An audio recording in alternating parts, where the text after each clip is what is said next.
Microphone working? This microphone's working. Okay. I'm gonna queue for some chill dungeons.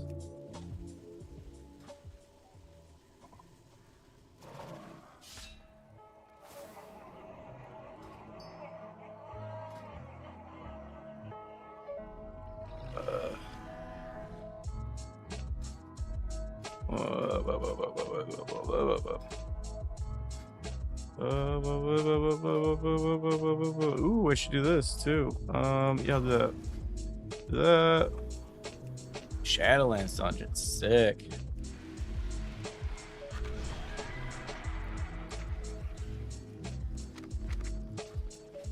What's my mode here?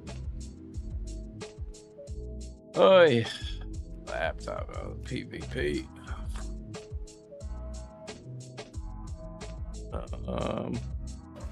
Post those buddies.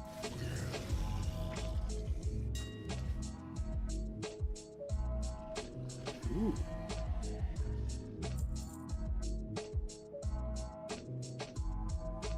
Ooh, I got a lot of these to post. Holy moly. I gotta post them a bunch of times, but when they sell, it's pretty decent.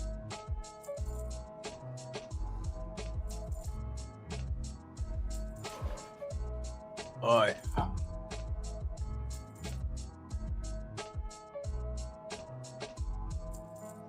See if any of these are selling for anything. No, not really. Ooh, there's a little bit.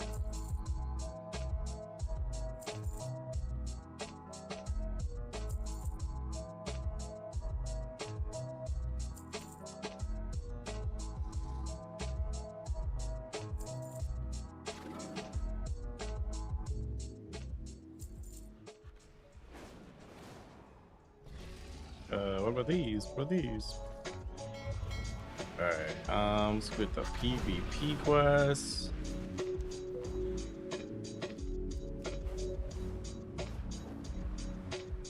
Man, when this expansion ends, I'm gonna miss this city.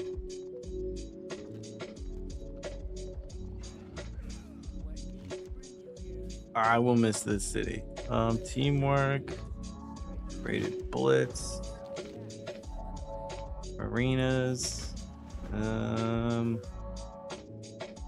That's it. It's my PvE stuff is on. I need to finish this silly business. How do I get to these places?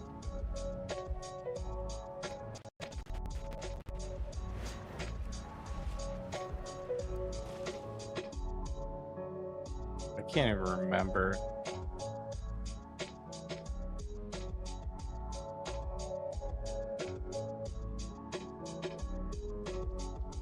Crag Pine.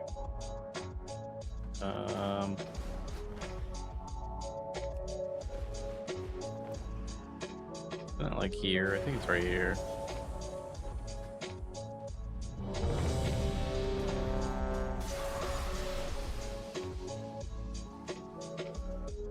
That's a cool loading screen.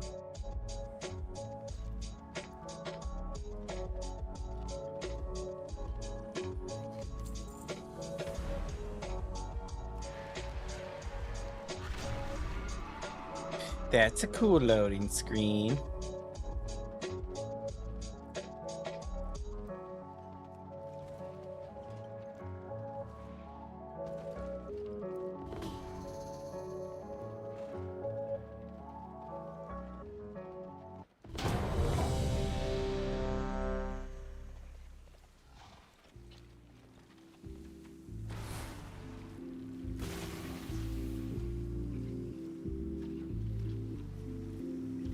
What do I do here?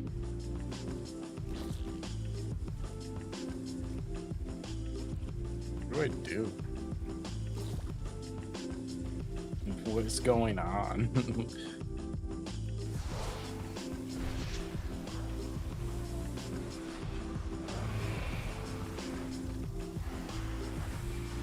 That's it? That's all I gotta do?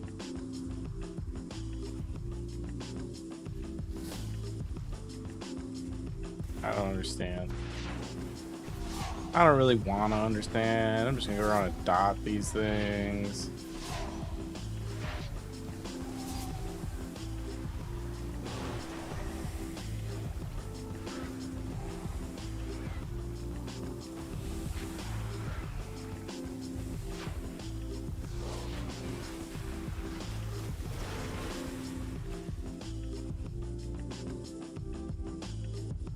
Just killing mushrooms.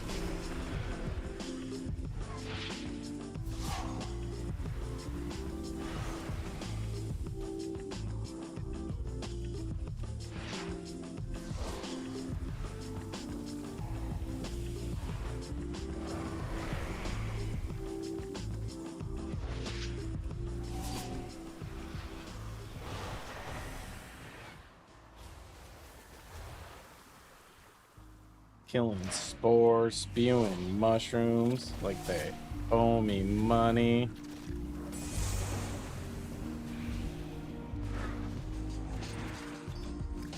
I should swap. And then I guess I could just hearth. Oh yeah. Oh, it's good to be home chilling.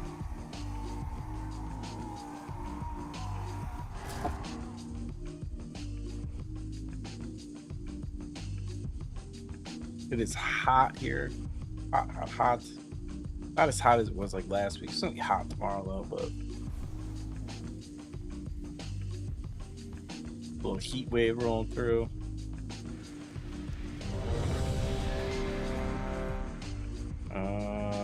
Time walking dungeons. I need to go.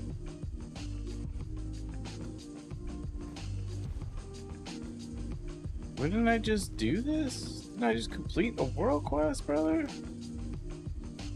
I thought that's what.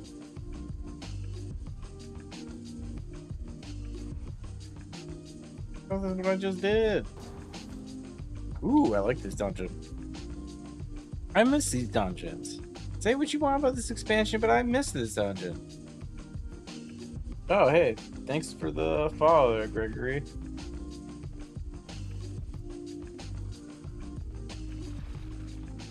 I don't do much Discord, man. I appreciate it, though. It's easy. It's easy. This one's great. They're all complaining as soon as we get off. I'll do Big Bam. Promises.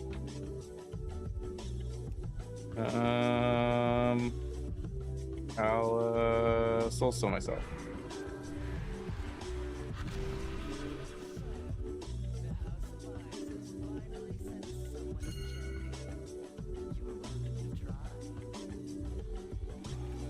Get those guys, get these guys.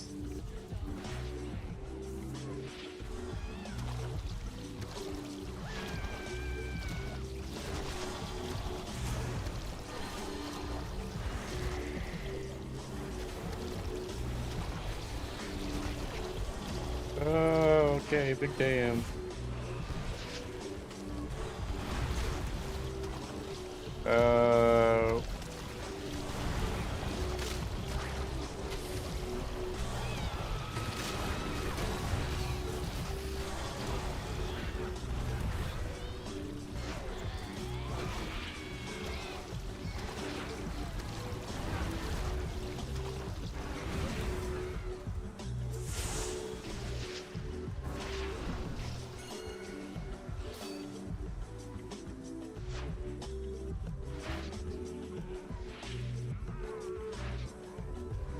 Kind of a lot, but okay. I got you. We got this. We got this.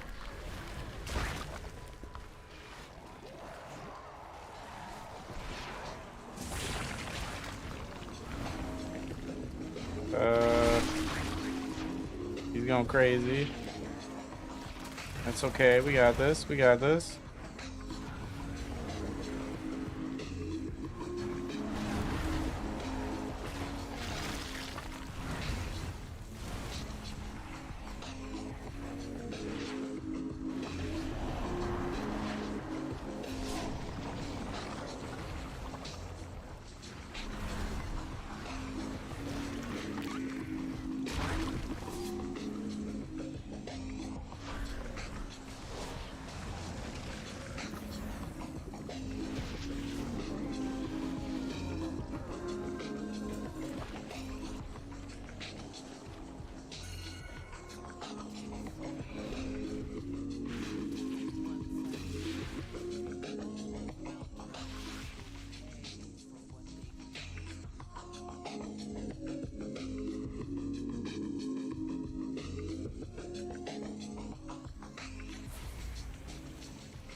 Dropping some dots, dropping some dots.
Uh-oh.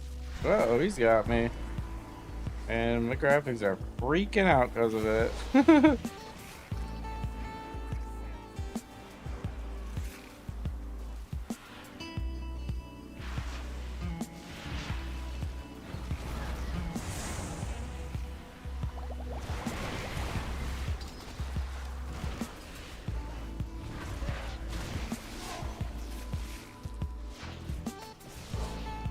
I don't know why, like, stuff's like a baiting.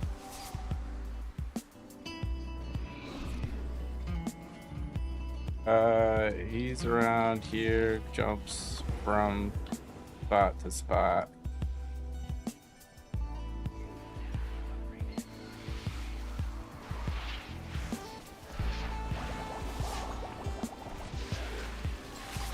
Oh man, what's going on here?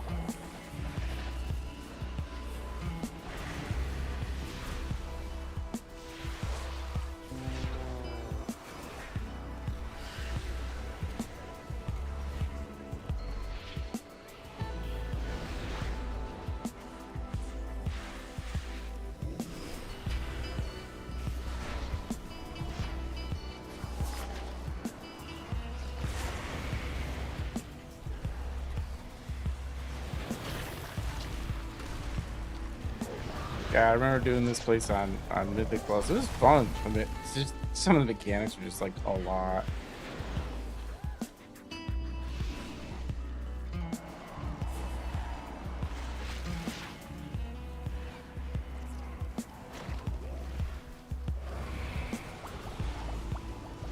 Why am I still dying?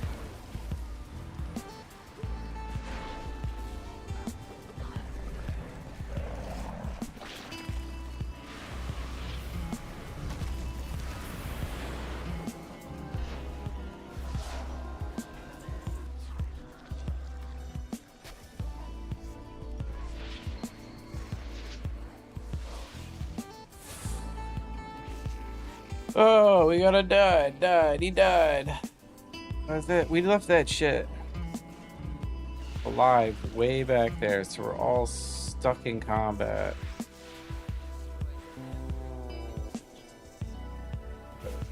We gotta go this way.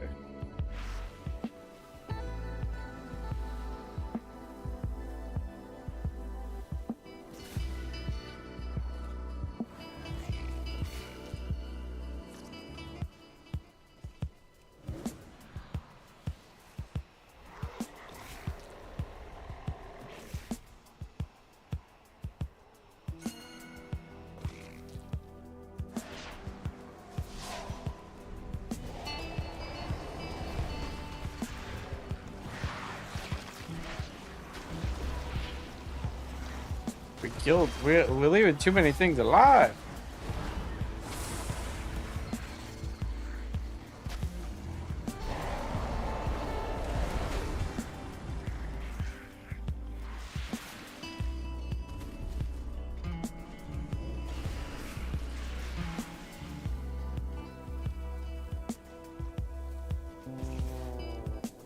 Those mobs are still alive way back there. Permitting us. LOL.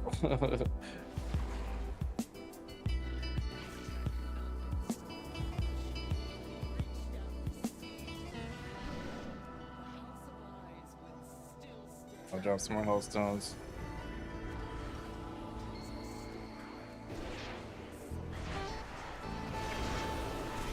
Ooh.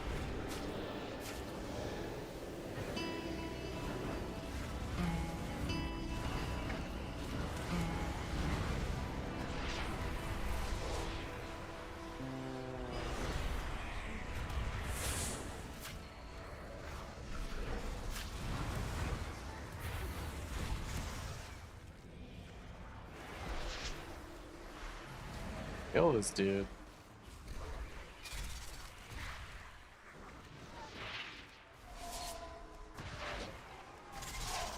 Kill him, dude.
Avoid tentacles on this boss if he wants to live.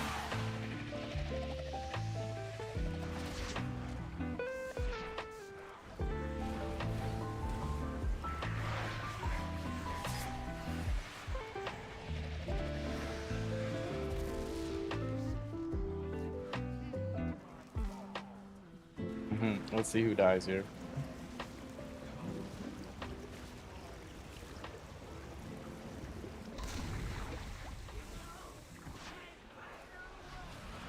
This is gonna suck for infliction lock. I just realized. She's just constantly gonna.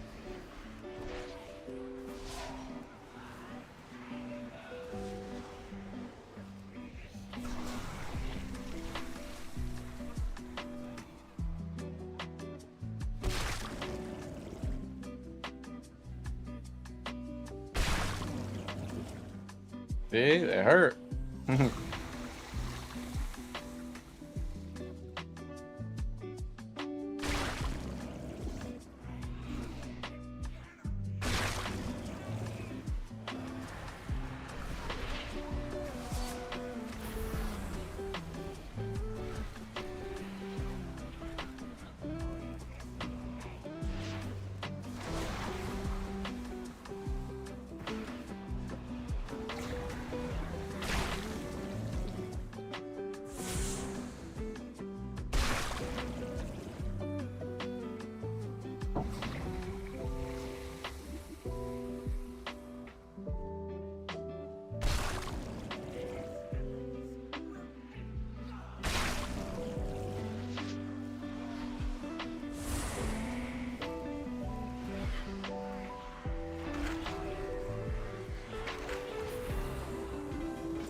Easy peasy.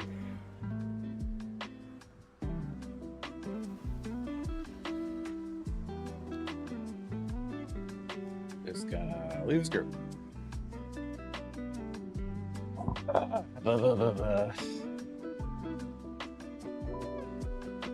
I kind of miss Shadowlands dungeons. I don't care what people say.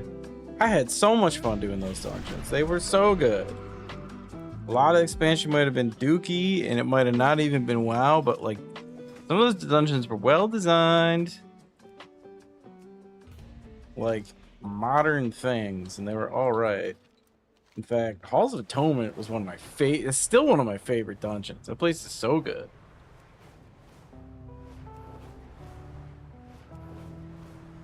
All right, I gotta go back to this place. Oh, there's a portal there? I never knew there was a portal there. They probably tell you in like 3 or 4 different quest chains, but I don't really pay attention. I'm gonna do one of these world quests.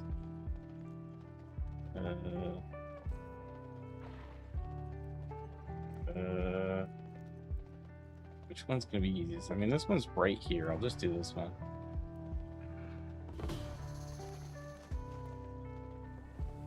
Is this part of it? I don't understand. I don't understand these world quests. Like, what is this? What is this? Oh, I gotta jump on these things?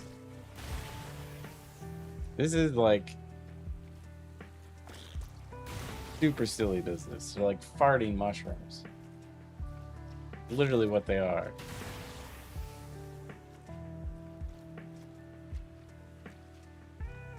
Maybe if I do this and then I do this. No, it doesn't really do anything. I just have to run into these. That's it. Okay.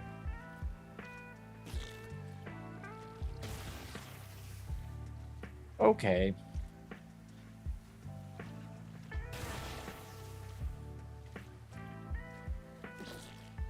What is the point in this then? Squeeze the deflating to go faster? Does 200 spore completely deflate?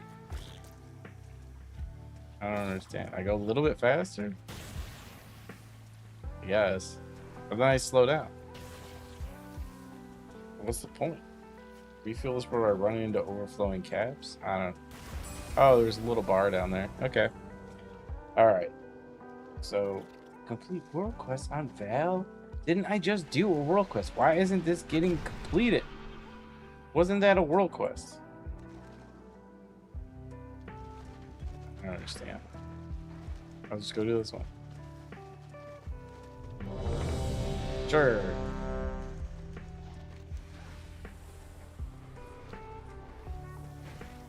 Ooh, if I'm gonna do this though, I should do where's my single target? There it is.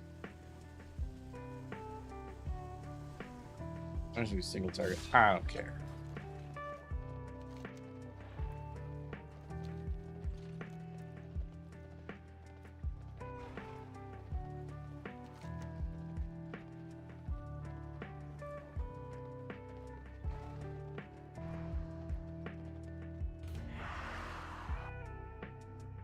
This is the last one of these I have to do to get the mount for this business.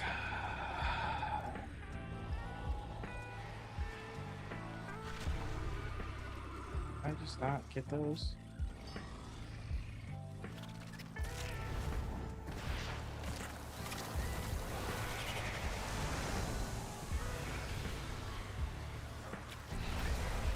This raid seemed alright. I was just like, by the time it came out, I was totally done with the season's like PvE content. We ran it once on heroic, and I was just like, yep, okay. I don't really have any desire to push this on mythic. I don't see why I would. You get nothing more from doing it, so.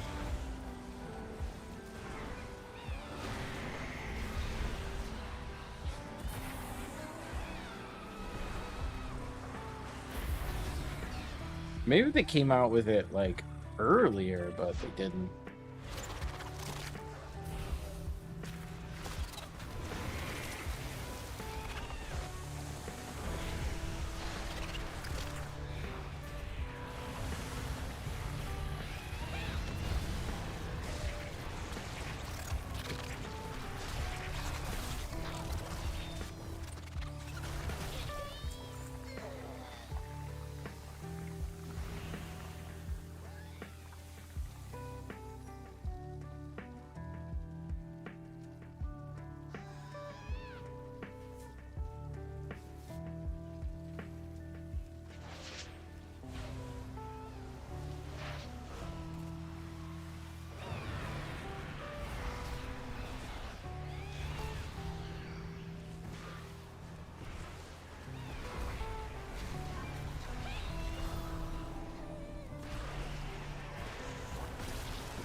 He's coming for me.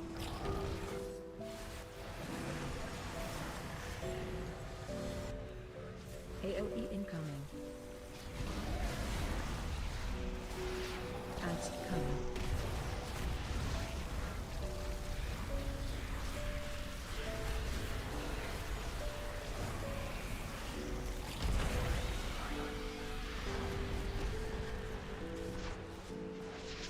AOE incoming.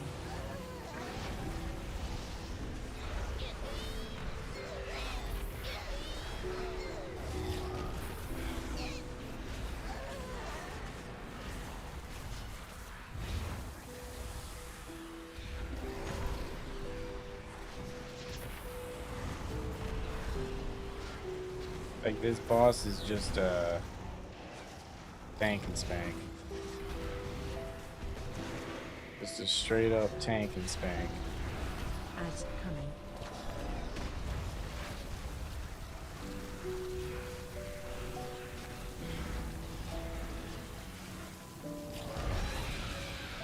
Fixate on me.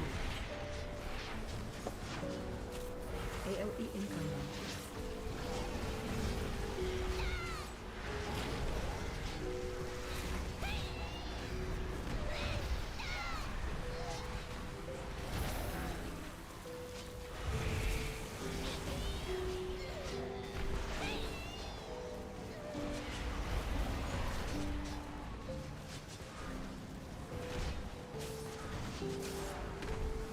Gotta change these tunes. These tunes are putting me to sleep.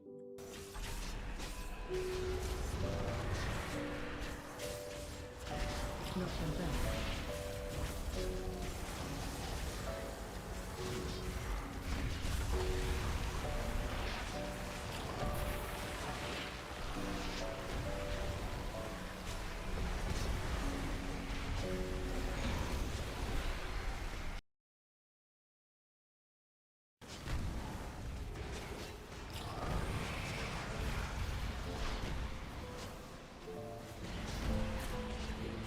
AOE incoming.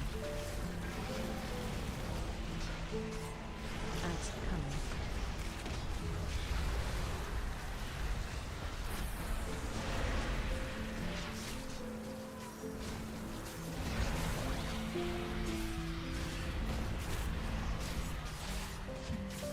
AOE incoming.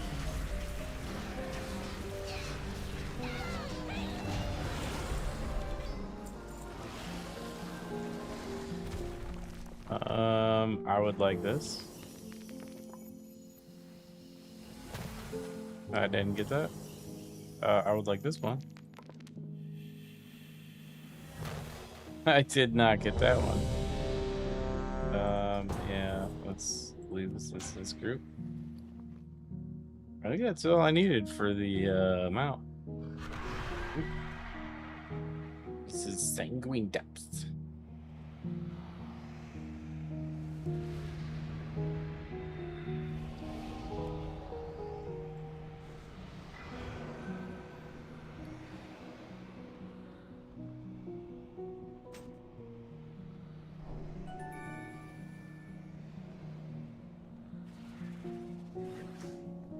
There we go. It's the amount. I'm not in my right build. No. Where even is seed on this build? No. No. Seed of corruption. Where are you? I don't know why it's not there.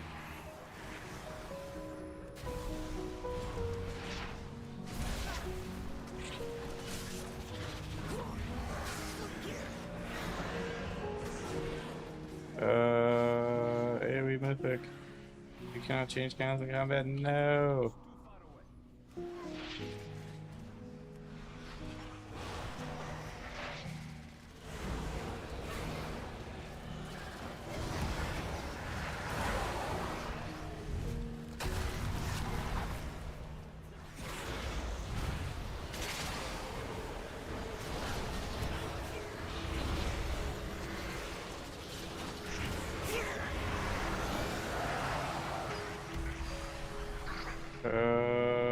AoE mythic build.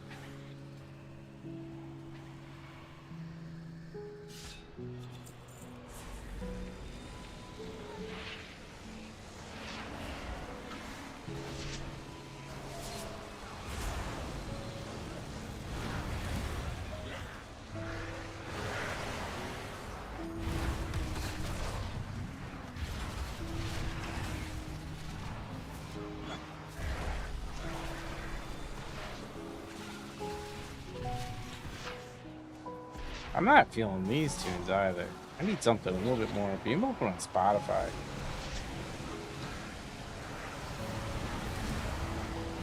Yeah, I'll put Spotify. Fuck this noise.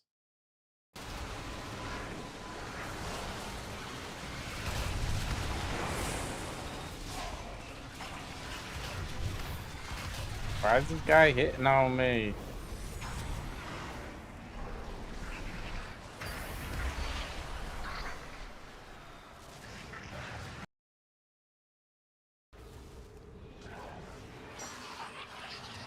Spotify working. Gotta put it on the stream. Oop. Properties. Let's go to Spotify. Some Bo Diddley. All right.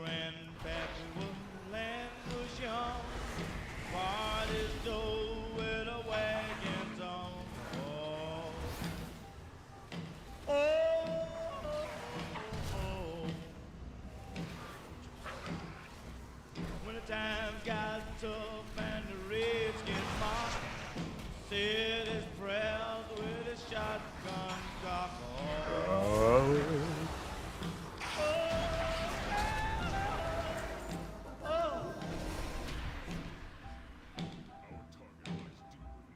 The great grandpappy was a busy man, cooked his grub in a frying pan, picked his teeth with a hunting knife.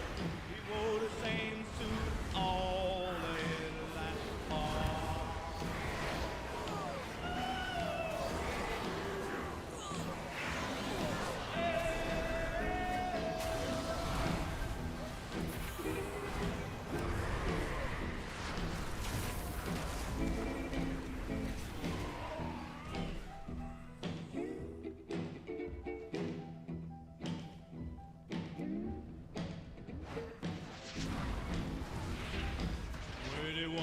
Children came to be blessed. The old man's house in the wilderness.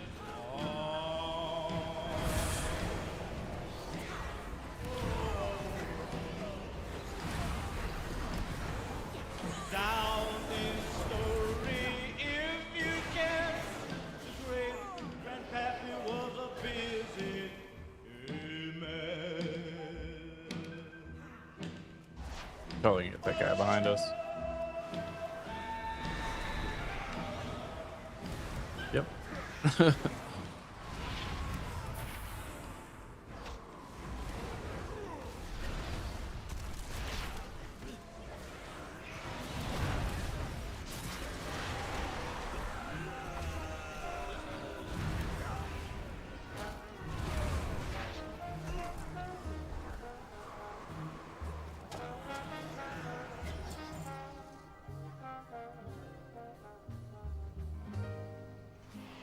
I'm gonna love you like no one loved you. Come rain or come shine.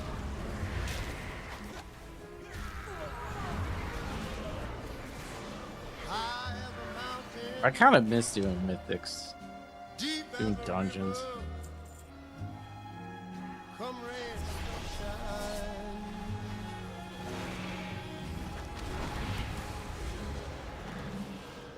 I guess when you met me,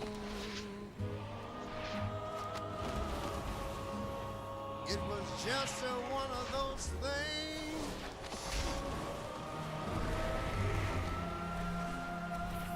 But don't ever bet me, 'cause I'm gonna be true. Well, if you let me,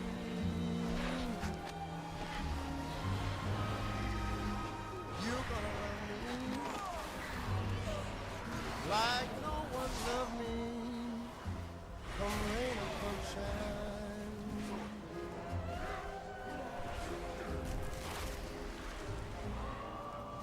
Happy together, unhappy together, and wouldn't it be fine?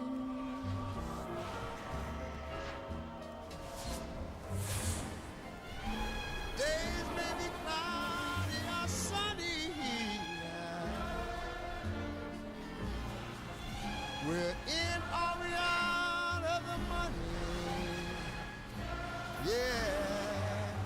but I'm with you always. I'm with you, rain. Dude, we crushed that boss. Holy shit. I wasn't even looking at the boss, I was just looking at this, my rotation, trying to hit it. It's like, crushed it. Like nobody's loved me. Come rain or come shine.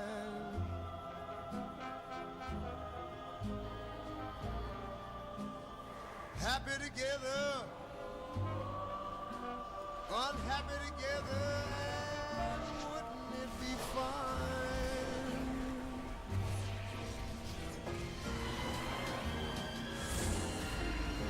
Days may be cloudy or sunny. We're in or we are everyone. Yeah, I'm with you always. I'm with you, rain.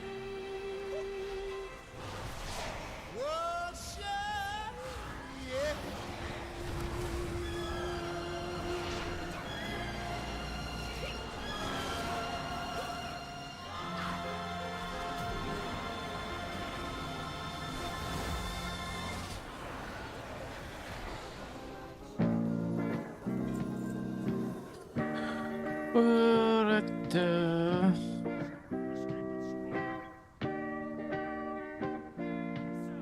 If you believe and if you try, you can do anything. You can do miracles, things that seem impossible. You can do miracles, miracles. You can do them. Have faith. You're human, only human, and human beings, they do miracles. Miracles. You can do them. Have faith. Have faith. You can do them. Miracles. Things that seem impossible.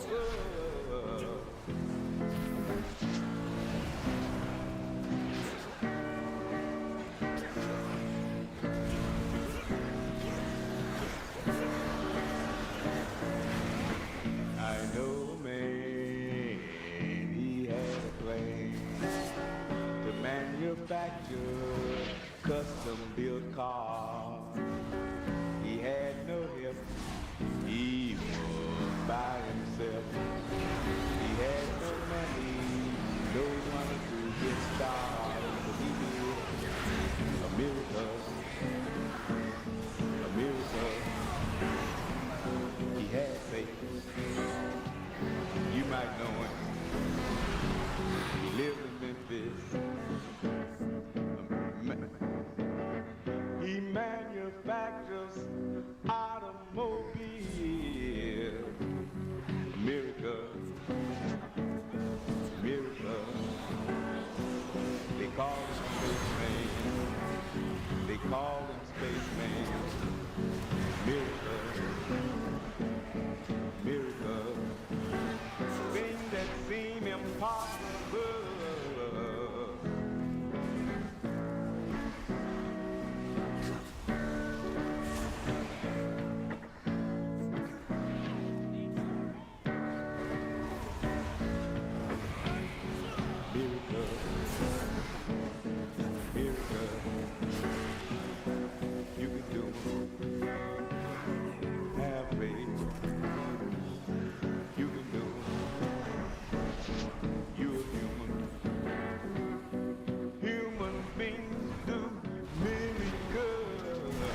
That's life.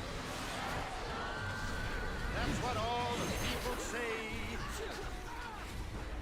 You're riding high in April, shot down in May. But I know I'm gonna change that tune. Uh-oh, that dude died. I got you, bud. I got you, bud. I got you. I said that's life. And as funny as it may seem, some people get their kicks stomping on a dream. But I don't let it get me down. 'Cause this fine old world, I always felt like these guys looked like that dudes from Gargoyles, that show Gargoyles. I've been a puppet, a pauper, a pirate, a poet, a pawn and a king. GG. I've been up and down and over and out. And I know one thing. Each time I find Hey guys. I pick myself up and get back in the race. That's life. I tell you, I can't deny it. I thought of quitting, baby, but my heart just ain't gonna buy it. And if I didn't think it was worth one single try, I'd jump right on a big bird and then I'd fly. I've been a puppet, a pauper, a What was I running pirate, to? a poet, I don't remember. a Was I trying to do pawn and a this? king. I've been up and down and over and out. I think I was trying to do this. And I know one thing. Because I think... Each time I find myself laying flat on my face, Yeah. I just pick myself up and get Oh my god. Oh, shit. in the race. That's What are you life. guys doing here? That's life. Leave me alone. And I can't deny it. Many times I thought Leave me I'd alone. run Leave me out, but alone. my heart won't buy it. But if there's nothing shaking come this here July, I'm gonna roll myself up in a big ball and die.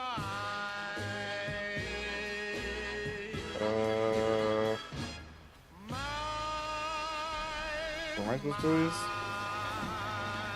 Volatile mushrooms. Shoot it. Bro, these guys are annoying.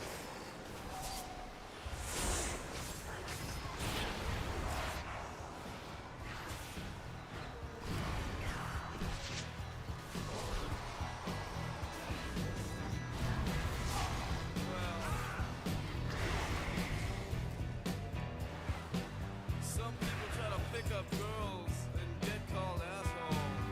This never happened to Pablo Picasso. He could walk down your street, girls could not resist the stare, and so Pablo Picasso was never called an asshole.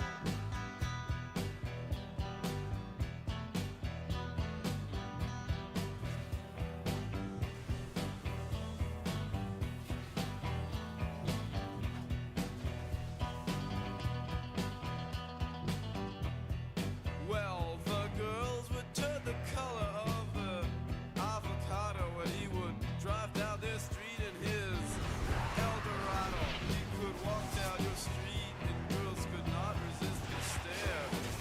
Pablo Picasso never got called an asshole. Pablo Picasso was an asshole. It is well known. He was an asshole, dude. Alright. Well, he was I don't know what to say. Dude was a total asshole. resist the stare. Pablo Picasso never got called an asshole. Not in New York.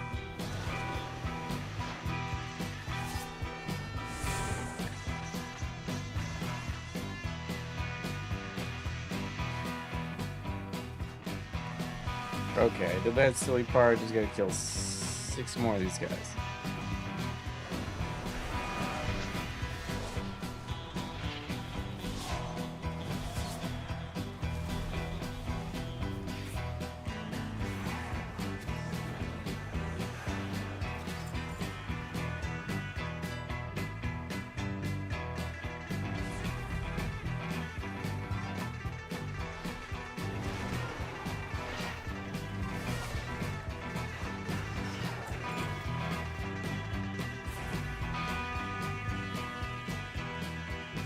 this?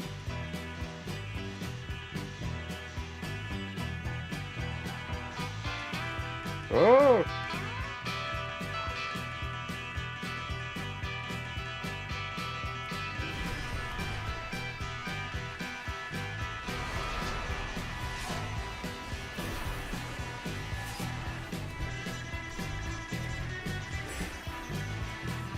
Okay, I did the thing. I'm gonna hurt.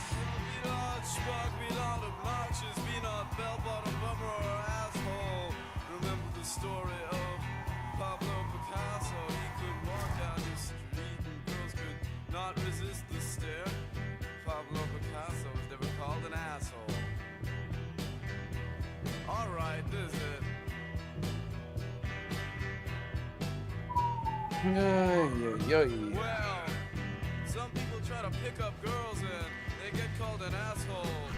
This never happened to Pablo Picasso. He could walk down your street and girls could not resist the stare. And so Pablo Picasso was never called.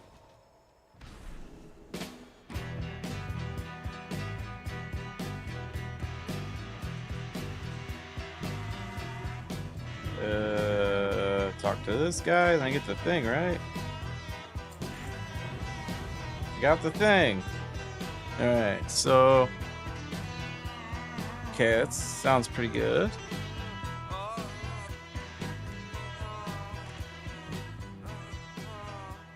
So this... His initial cosmic damage enemies are additional healing after 8 seconds. Targets that are unaffected by rune of lingering. Rune of echoes.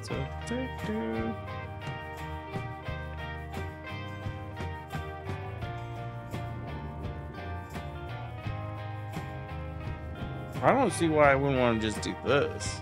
It's just more direct damage, right? I think so.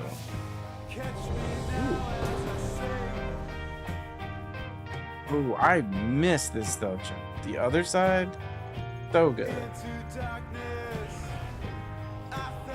But this group's already going.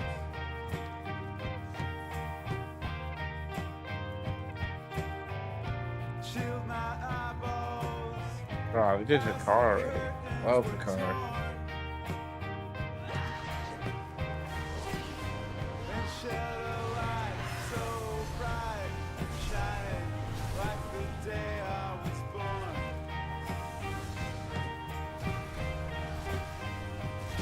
I'm supposed to stand between this?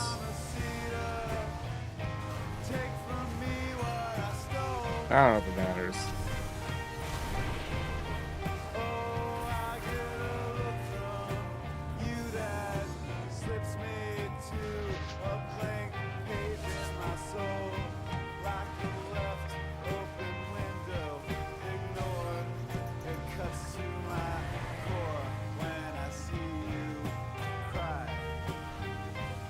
Ah!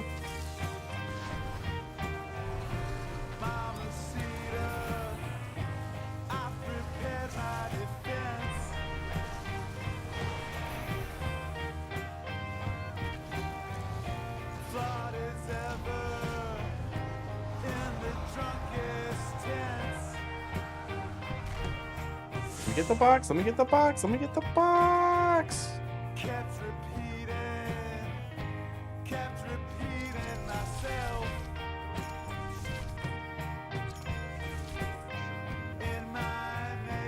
I can't remember where to go. I think here, yeah. The tube. Trash tube. I think yeah.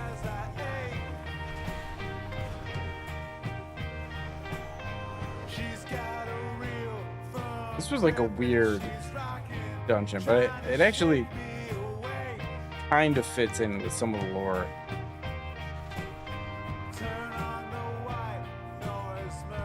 With the trolls. Kind of sad I missed a car. The car fight's good. The car is like one of my favorite returning enemies of WoW.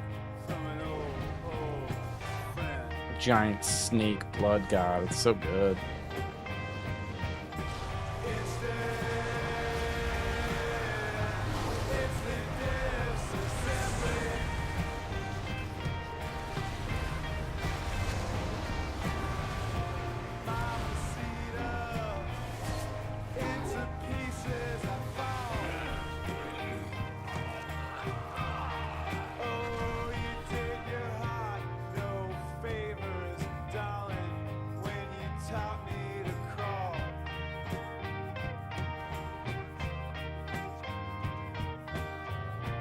Don't beseech me for the answers you seek. Oh, I kept explaining that I was too tired to continue to So many people used to die in here. Oh, girl's coming back soon. Okay, okay. Mamacita. Hear me now, I insist. Oh, you've got Well, we were going for some more water.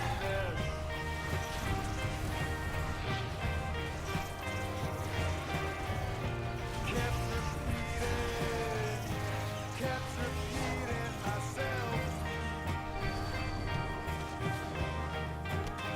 There's nothing left to dismantle. The house had just collapsed. Little spriggans. Little spriggans.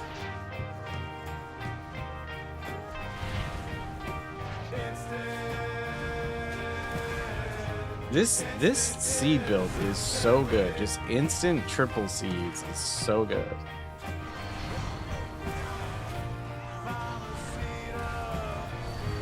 Turn me loose as I flee. Oh, it seems that you got a spotlight cast on the dark side of me. I feel a pain so acute, like I'm being impaled, and I can't breathe. It's hard to inhale. Oh, leave me alone, leave me alone. I don't have my PvP gear on, I can't. Ooh, more spriggans.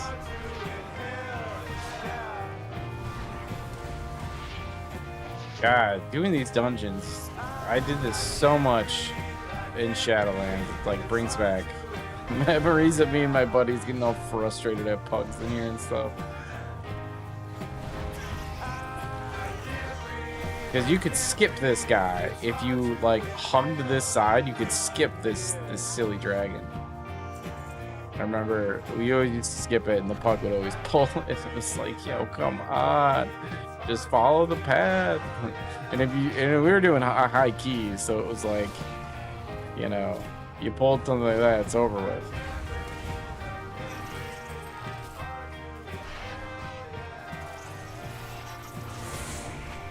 It was fun though. These dungeons were so much fun.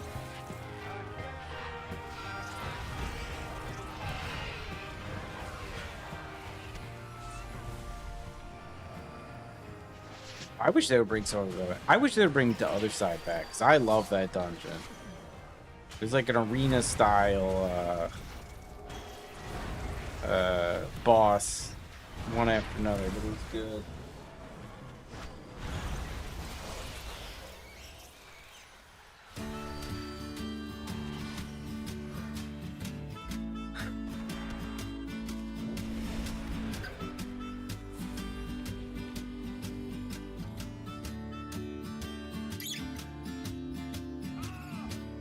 Get him, get him, get him, get him, get him, get him, Where get you him. off to? I'm going on public transport. Where are you going? Nowhere. Well, you're just getting on it? Yeah, pretty much. Well, whatever for, man? Pretty girls. Pretty girls? Yeah, there are pretty girls all over town. I mean, you can see them in restaurant windows, in cars, on the street, and sometimes, you know, even on the public transport itself. Oh. Sweet, man. Sounds cool.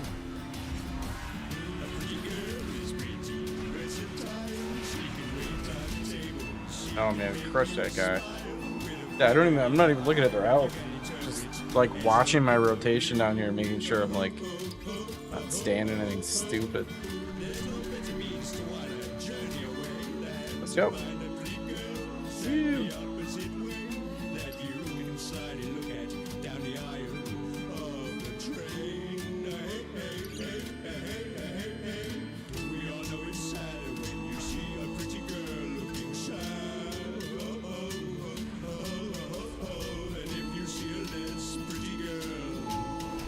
Babe's back. Welcome home, babe.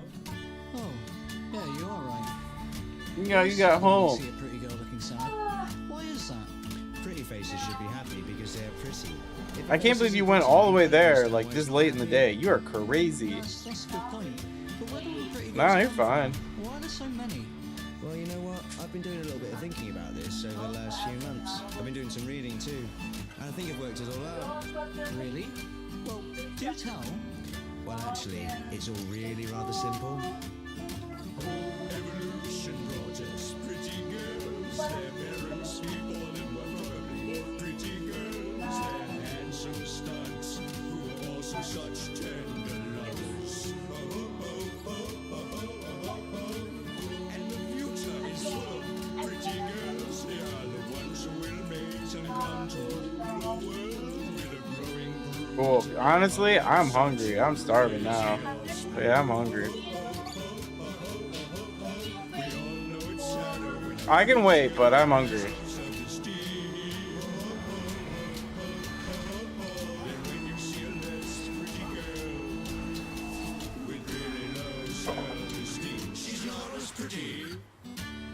It is kind of sad though, but we don't care about the less pretty girls as much as the pretty girls, isn't it? I mean, they are people after all. They are people. You're right. And it is sad that they're not as pretty. But when you think about it, they're not as pretty. And just looking at them when they're looking all sad, not being pretty, will only make all of us all the sadder. Flippin' heck, you're right. What was I thinking? I think you got a big bag of stuff.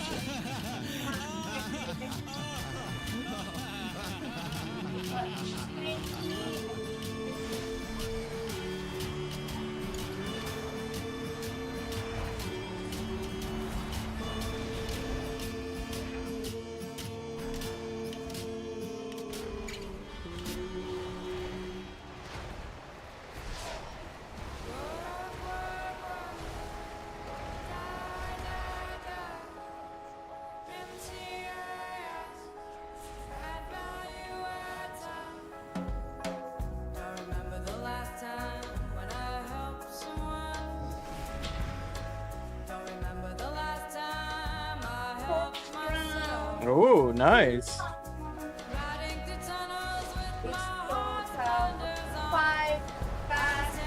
Nice.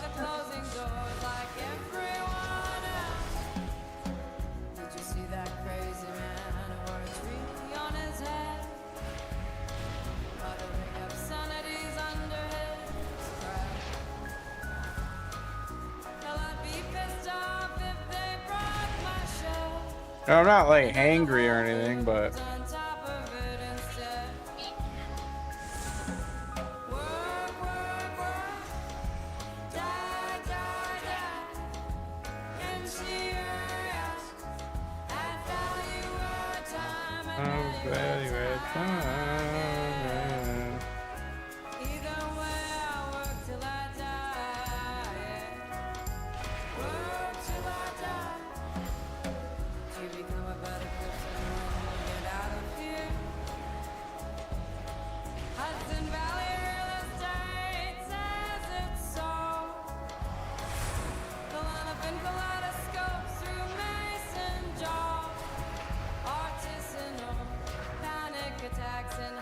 hybrid cars.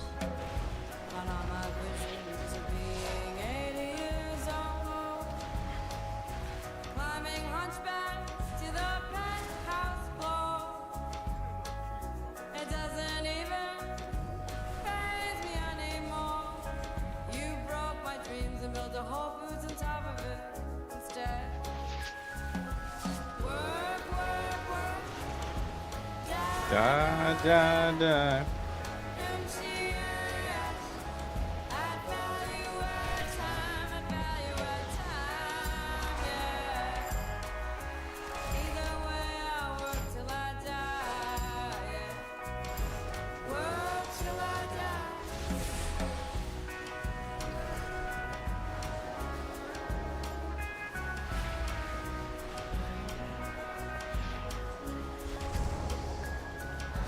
I remember so many people used to die to that. It was so silly.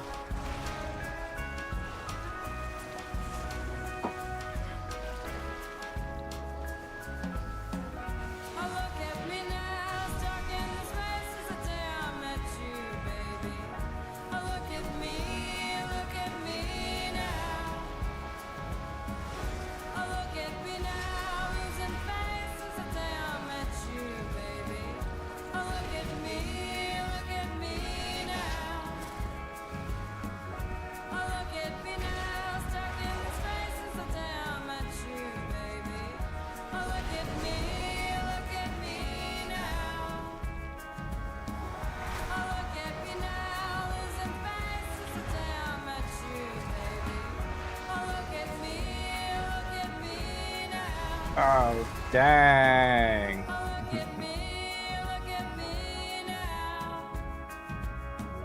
Alright. I elected to go to the one no one was going in. Dang.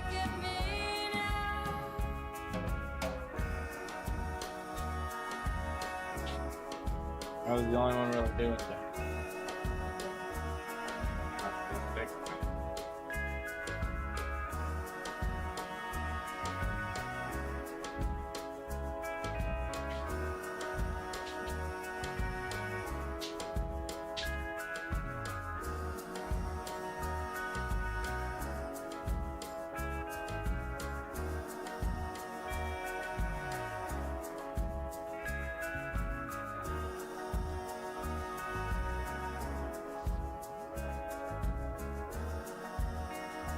That was done for me to die.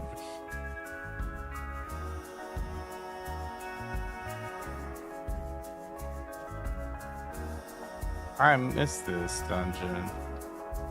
This was a good one. No, no, no, no.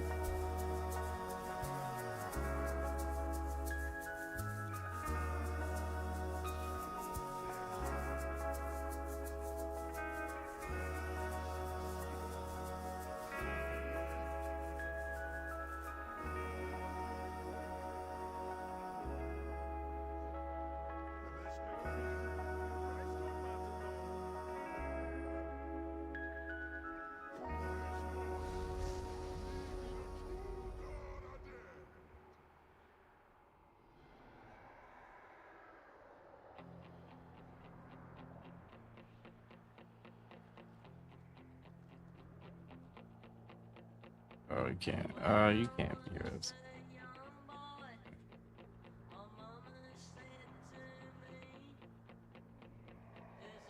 Lord,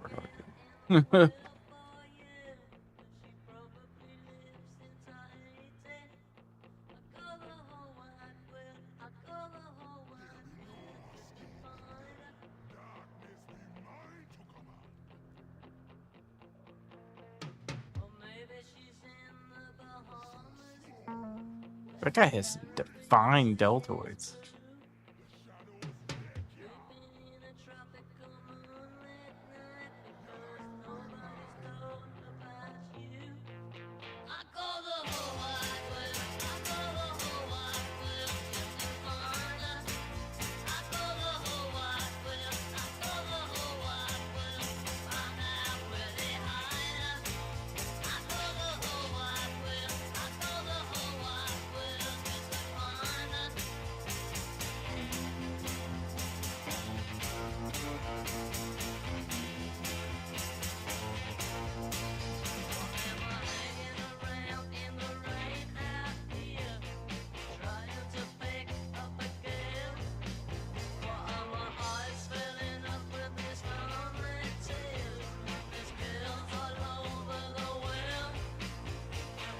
Dang. If I wouldn't die, it's been done forever ago.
again. I'll say it clear, I'll state my case, which I'm certain I've lived a life that's full. I traveled each and every highway and more, much more than this. I did it my way. Regrets, I've had a few, but then again, too few to mention. I did what I had to do, saw it through without exemption. I planned each charted course, each careful step along the byway, and more, much more than this, I did it my way. Yes, there were times, I'm sure you knew, when I bit off more than I could chew. But through it all, when there was doubt, I ate it up and spit it out. I faced it all, and I stood tall, and did it my way. I've loved, I've laughed and cried, I've had my fill, my share of losing, and now, as tears subside, I find it all so amusing to think I did all that, and may I say, not in a shy way, oh no, not me. I did it my way. For what is a man? What has he got? If not himself, then he has not to say the things he truly feels, and not the words of one who kneels. I have no idea, babe. It shows I took the blow. Probably. And Probably. did it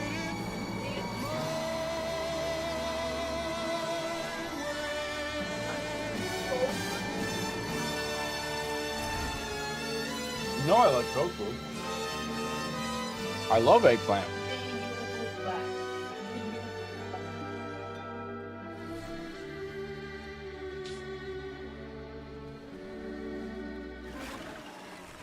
Yes, it was my way.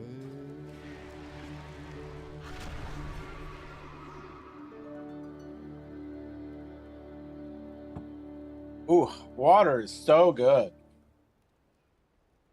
Yeah. 1, 2, 3, 4.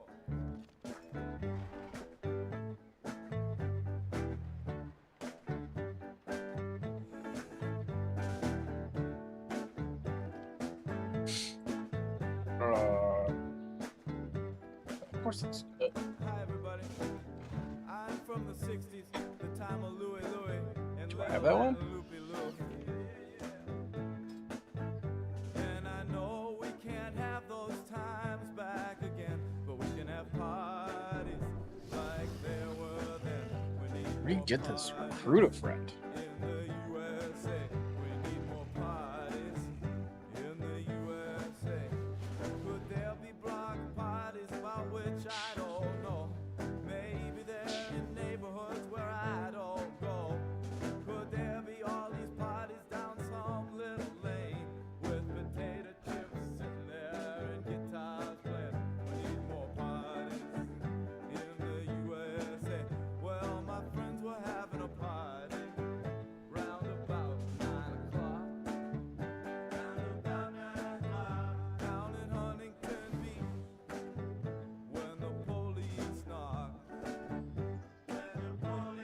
Look at this. Whatever. Friends were just quiet down. They were just drinking coffee and talking. But the officer said someone called up complaining. Everybody get walking. He said, go home, go home, go home, go home. He said, go home, go home. What do I get? Read. Parties in the USA. That's no good for. Guess I go do this.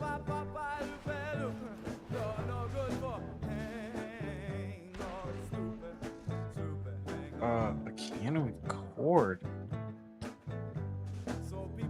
There's somebody who want that. Can't make it. Now things were bad before. There was lots of loneliness. But in 1965, things were not like this. When we had hang on, stupid, stupid, hang on. Oh, yeah. And Papa Lupe, yeah. Or shake it, shake it, shake it, Lupe. All right.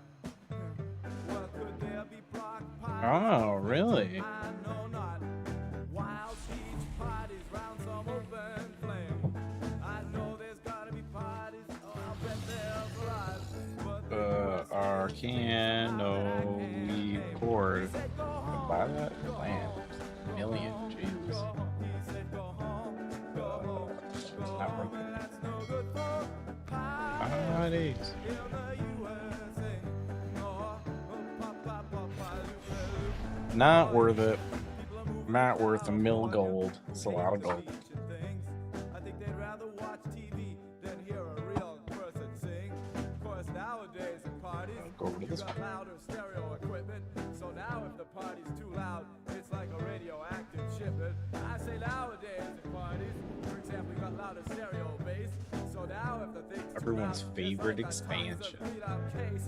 Well, nowadays in parties, you know, This, everybody's some of those villains were good though. so now if it's too loud, it's like a darkest chemicals and well, parties. Some of these zones were good too. Like, I don't know, I never really liked Bastion, but this was a great zone. And this was a good zone. And this was a super good zone. And I'm even a fan of this zone. This is such a hard map to get. I'm gonna talk So uncentered. They said go home, go home, go home. That's no good for Talk to this nice lady. Or dude, I don't really know. Let's see here. There's some cool stuff.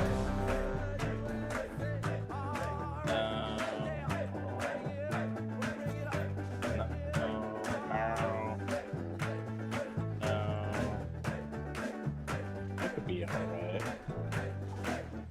No. Ooh, all donut.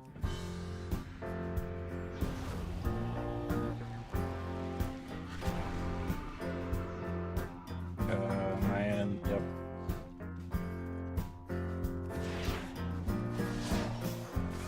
Dress sexy at my funeral, my good wife.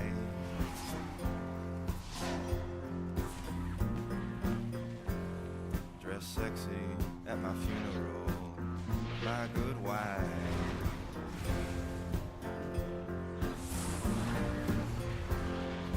For the first time in your life. Big dams, big dams. Wear your blouse undone to here, and your skirt split up to there.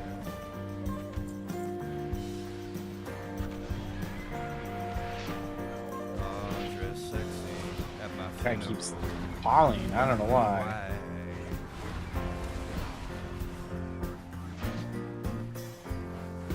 For the first time in your life.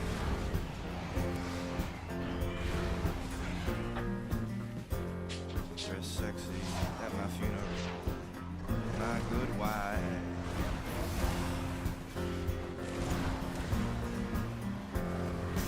Wink at the minister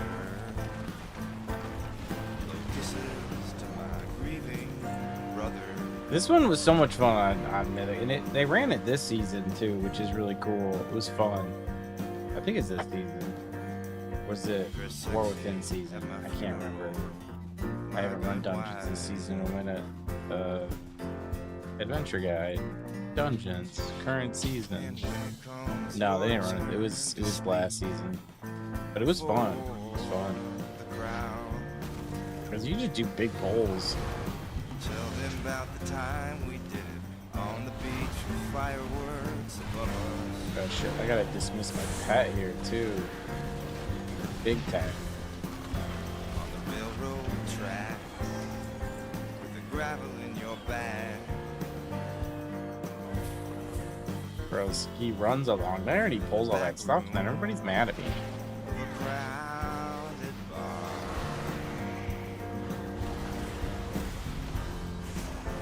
And in the very graveyard where my body Everyone's like, you dumb warlock, huh? They shouldn't have given you pets. You don't know what you're doing. I'm sorry, I'm sorry, I'm sorry. Please, internet people. Please love me. at my funeral, my good wife.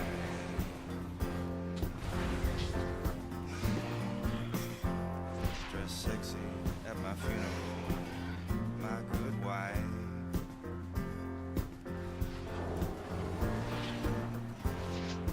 For the first time in your life.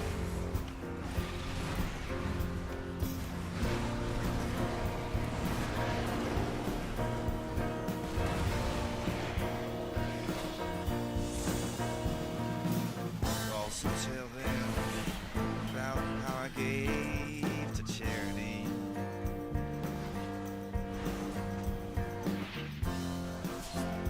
Tried to love my fellow man best I could.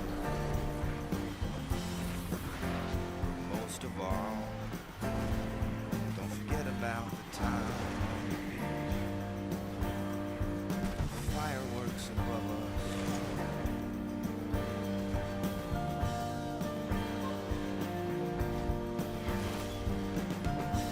Watch your step. He did. He did, he did.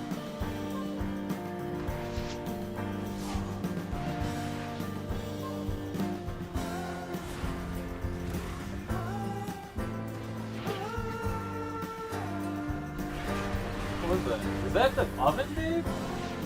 Oh my god, babe.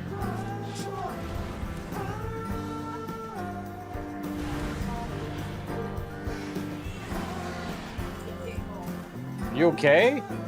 Dude, I thought the apartment just blew up. What the?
AOE incoming. This is the loneliest Ads coming. in a long, long time. 4 years this month since I last looked in your eyes. Special coming. How's our boy Just melted that guy. up big and strong?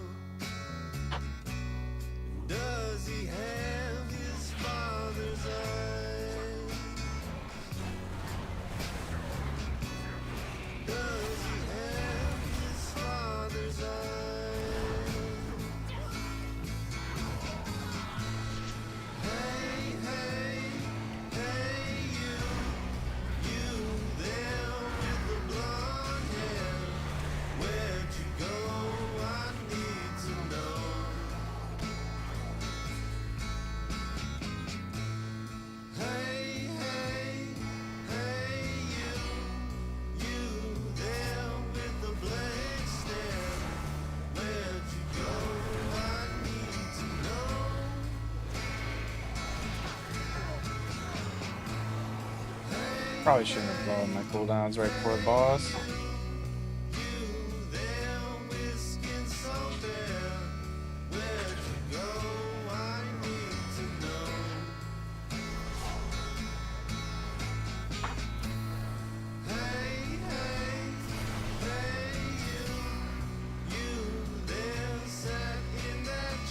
Spirit incoming.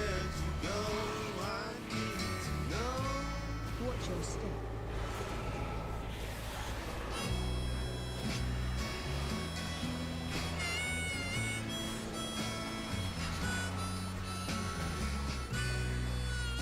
This doesn't matter. Boss is dead. What does it matter? I've been walking for a long, long time. 4 years from the desert to the sea. Nearly lost my mind. You took my boy from me. Told him I lied. Doesn't he have his father's eyes? Doesn't he have his father's Yeah, shit.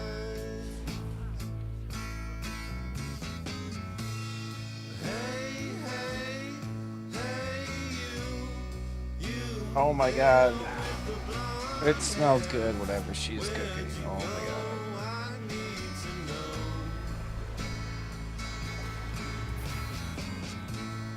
Hey, hey, hey, you there with the blank stare. Where'd you go?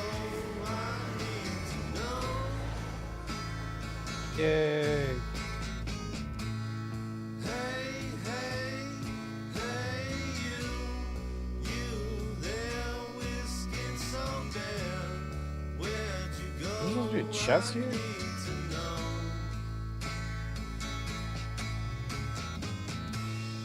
Hey, hey, hey, you there sat in that chair. Where'd you go? I need to know.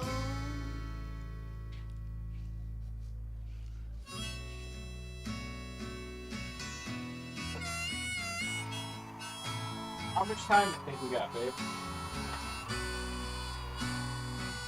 You burning it? It smells good. Just looks like that pan is really, really, really hot. I was trying to get hot. But You're burning the oil. It's so hot.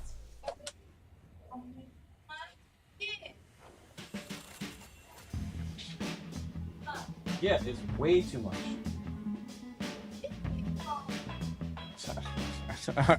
I guess.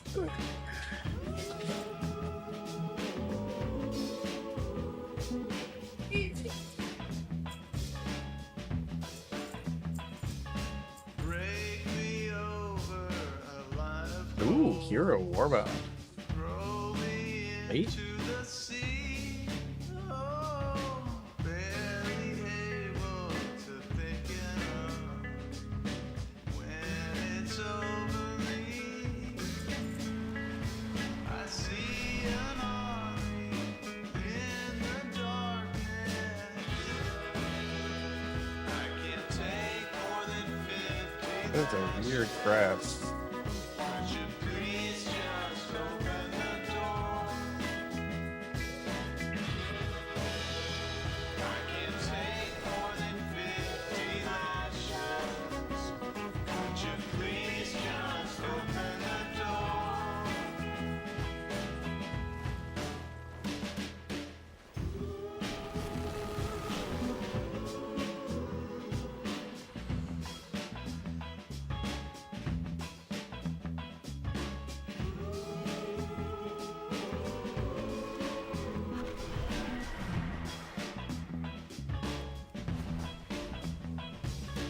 When it's Money too quest? late to sell my gold, too late to be in control. Oh, barely able to pull my torn.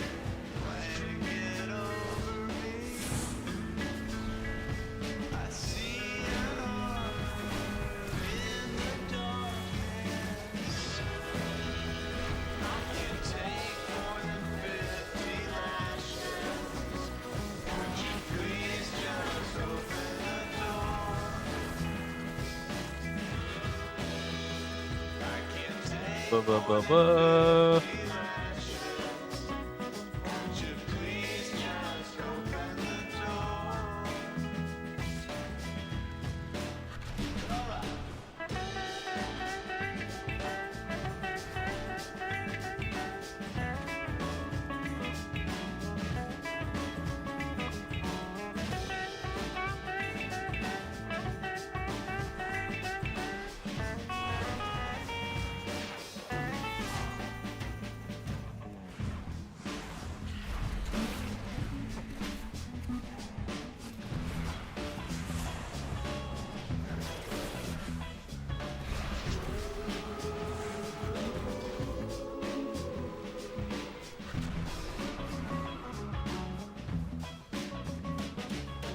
Traded food for my destiny, then sold the food for my soul.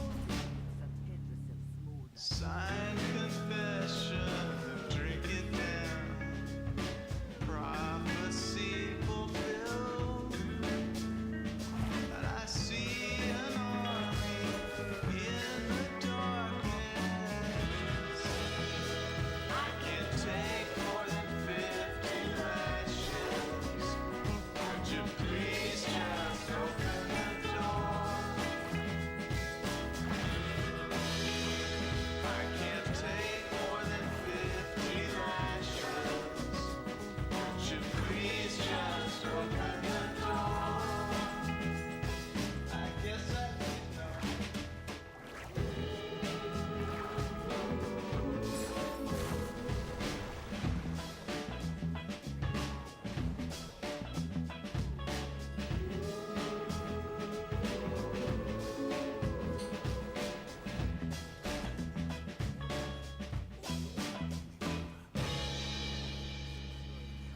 Whoop.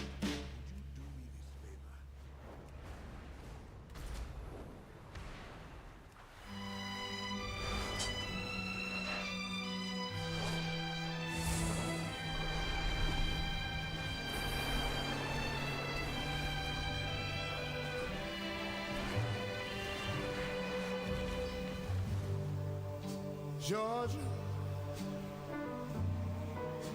Georgia,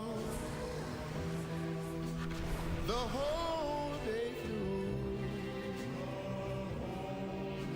just an old sweet song keeps Georgia on my mind. Georgia on my mind. I said, Georgia, Georgia,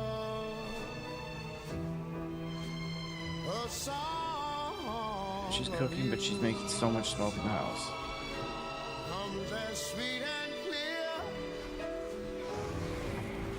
as moonlight through the pines.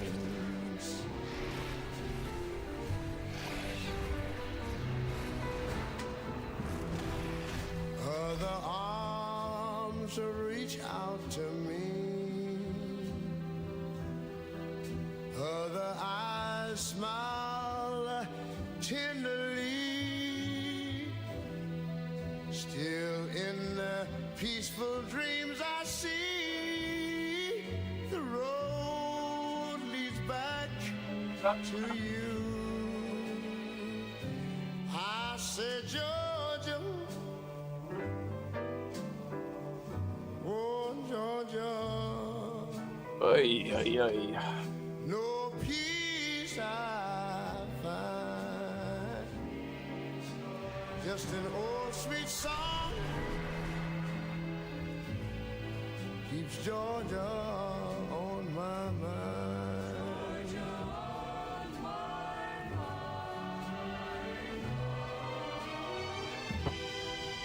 Other arms reach out to me.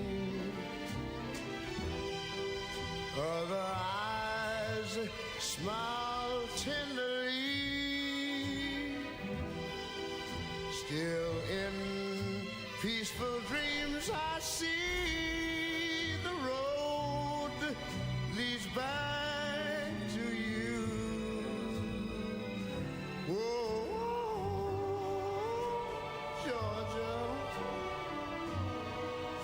Georgia. No peace I find. Just an old sweet song keeps Georgia on my mind.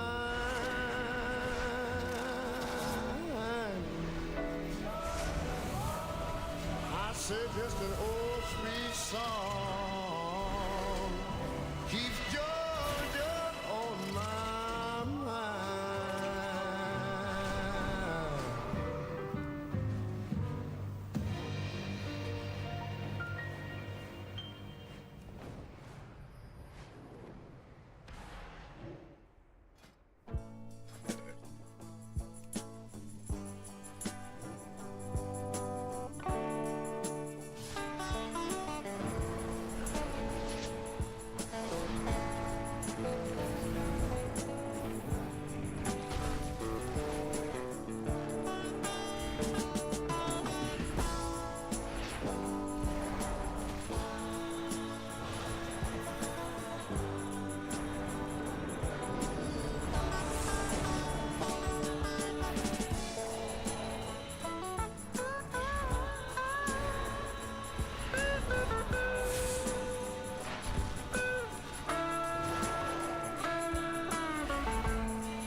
Here's one.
Stumpy down.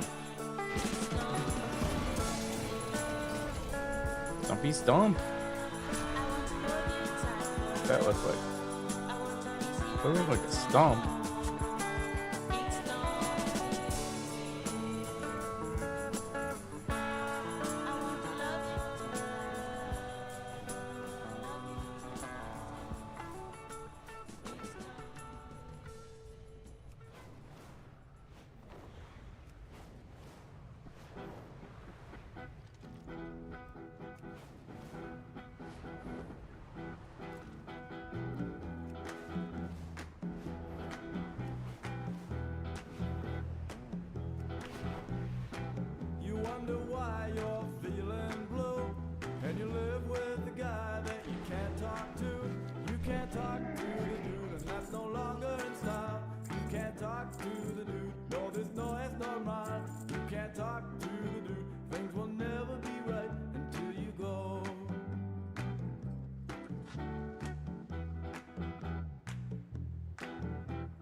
Hey. Your sense of humor has gotten worse. Now that you live with a guy who can't converse, you can't talk to the dude. Well, he's set in his way, got a bad attitude. When you say what you say, you can't talk to the dude, and things will never be right until you go. Oh, you can't talk to the dude, no, no. You can't talk to the dude, no, no. You can't talk to the dude, and things will never be right until you go.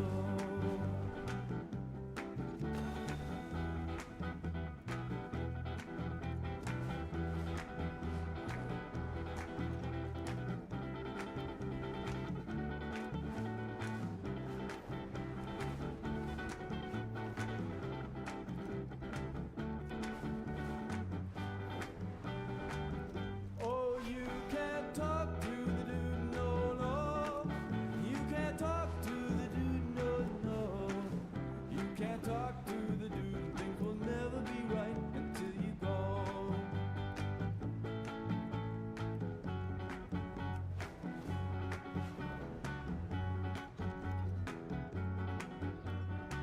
You wonder why you're feeling rank, and you live with a guy who's in the tank. You can't talk to the dude, he's just hanging around. No, he don't taste the food, he's just shoveling it down. You can't talk to the dude, and things will never be right until you go. Oh, you can't talk to the dude, no, no. You can't talk to the dude, no, no. Well, you can't talk to the dude, and things will never be right until you go. Well, you can't talk to the dude, and things will never be right until you go, go, go.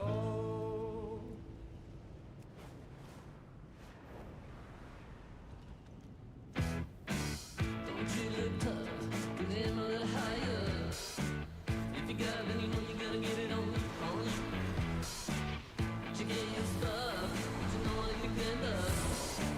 Big kid on you, big kid on you, on you. One hand on this, two hands on the middle. Ooh, ooh, this life feels rough, I'm letting you dry up. Let it hit too much, gotta get it on you, on you. You hide your stuff, you catch it if you can. God bless this, gonna get it on you, on you. One hand on this, two hands on the middle. Ooh, ooh, I've been gone alone. I couldn't get it on. I couldn't He did.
He did.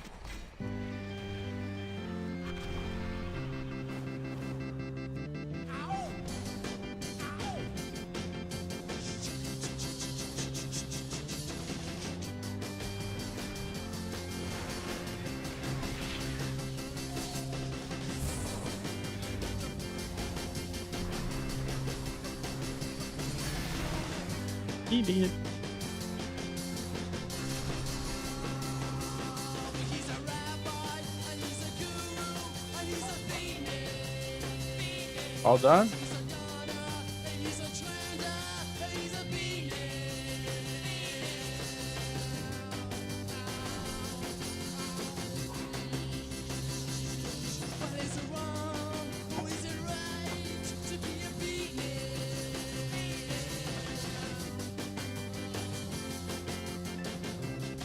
Oh, this is my...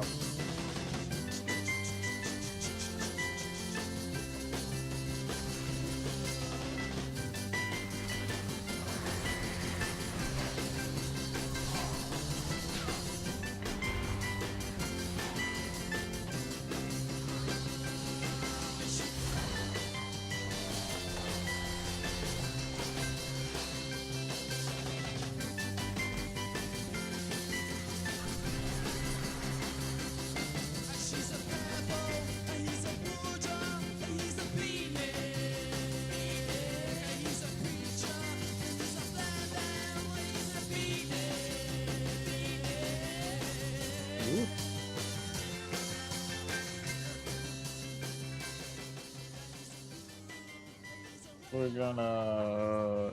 Damn it.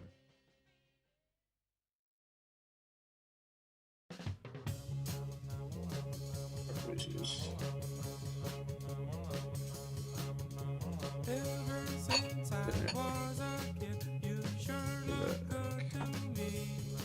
Now I'm a man full grown and I know what I hate to see.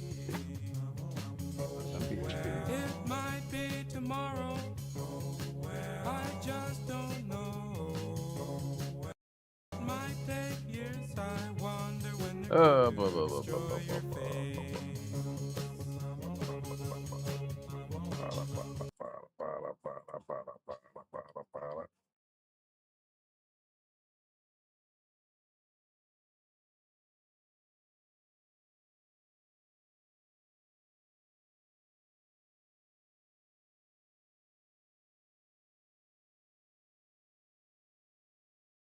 It's the most mysterious age, but it's also one of my favorites. What am I saying? They're all my favorites. Maya, Gofan, and Melanine, and welcome to another Tolkien Untangled Top 10 list.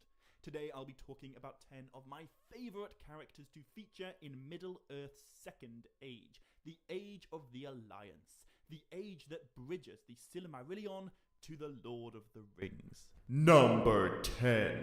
King Orophair, the grandfather of Legolas.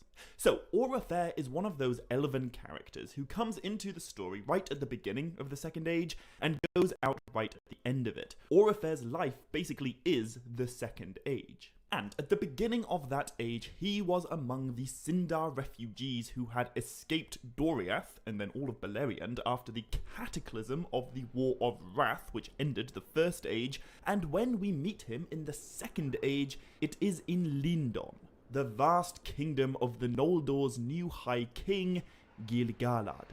But Noldorin exiles from Valinor and Dark Elven Sindar of Doriath are very much not the same.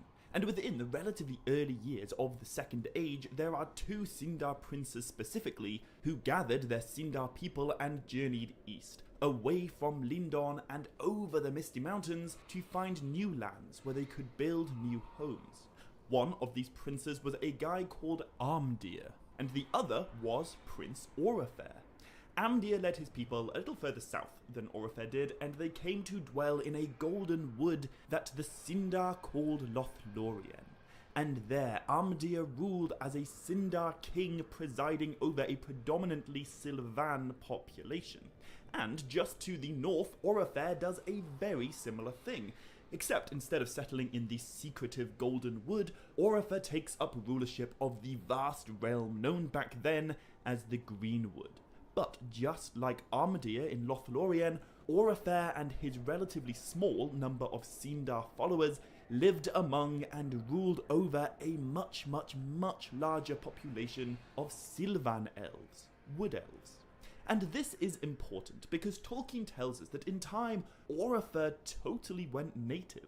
His people merged with the indigenous Sylvan, and they began to adopt their customs and their traditions and even their language. It seems that Aurafair wanted his people to return to the simpler and more natural existence that they would have known before the coming of Morgoth and the return of the Noldor in the First Age. In fact, Aurafair even wanted to return his people's way of life to the elven primeval days by the waters of their awakening, before even the Valar learned of their existence. And Aurafair's disdain for the Noldor is a very important part of the Greenwood's history throughout all of the Second Age, and it's a very important part of his character. Because, perhaps unfairly, perhaps fairly, Aurafair blames the Noldor for all the hardships that his Sindar people suffered during the First Age, and so he wants nothing to do with them. Back in the early Second Age, this wasn't really a problem, as all of Gil-galad's Noldor lived on the west side of the Misty Mountains, and in the east there were only Dark Elves. And Aurafair's realm was vast, stretching all the way down to the very south of the Greenwood, where he even established his capital, here on the hill of Amon Lanc. But then all that ring-forging business began in Eregion, which I will talk about very soon, and, as is always the case, the Noldor's war with Sauron had massive ramifications for the elves in the east. After the fall of Eregion, Sauron was an open enemy to all the elves of Middle-earth, and as he established his power in the south, his shadow crept closer and closer to the Greenwood. We are told that Aurafair withdrew his people north 3 times during his reign, and towards the end of the Second Age, the woodland realm was but a fraction of the size that it once was. It seems that what Aurafair truly wants is isolation. He moves his people north when Galadriel arrives for the first time in Lothlorien, and he moves his people again when the dwarves of Khazad-dûm begin to rise in might, which strikes me as a very un-Tolkienian theme. Generally, Tolkien's writings are all about different people coming together to do good that no one group could accomplish on their own. And yet, Aurafair represents the complete opposite of that. However, because Tolkien is the one in control, Aurafair and his woodland realm cannot avoid the creeping shadow forever. And by the end of the Second Age, Aurafair and his son Thranduil are finally forced to unite with the Noldor and many other peoples of Middle-earth too in the War of the Last Alliance. And although the War of the Last Alliance does go the Alliance's way in the end, all 4 of the named kings who fight in it are killed. And in the case of Aurafair, his death comes as a direct consequence of his inability to play nice with others. So, due to his prejudice towards all Noldor, Aurafair refuses to put himself under the supreme command of High King Gil-galad, and this has dire results for his people. Both Aurafair and Armadir of Lothlorien order their Sylvan armies to charge before Gil-galad gives the command, and in the early battles of that war, both Armadir and Aurafair are slain, along with 2/3 of their Sylvan armies. They take such atrocious casualties, and to be honest, it is kind of Aurafair's fault. But I included him on this list nonetheless because I think the Sindar and Sylvan of the East are a really fascinating but frequently overlooked part of the Second Age. And of course, the story of Aurafair and his death in disastrous battle is directly tied to the story of his son, Thranduil, who seems to inherit his father's fear of the South, and yet is also forced to endure the consequences of Greenwood the Great becoming corrupted into Mirkwood, and Aurafair's former capital of Amon Lanc turning into Sauron's Tower of Dol Guldur. Aurafair's story is a massive part of Thranduil's backstory. But I already have a whole video about Thranduil and the post-traumatic stress that he seems to suffer after the War of the Last Alliance, so check this out after this video if you want to learn more. Number 9. Aldarion. So, in many ways, Aldarion is the complete opposite of Aurafair, but he is still a king, The 6th king of Numenor, in fact, although before he took the throne, he was known as the Great Mariner. And Eldarion had the good fortune of being born towards the beginning of Numenor's history, so in the days of his youth he was living what would, by all accounts, seem a pretty perfect life.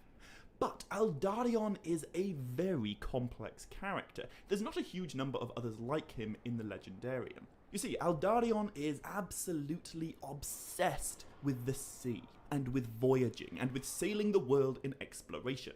And one of the primary themes of his story is his struggle to balance that desire to go to sea with his responsibilities as a prince and a husband at home.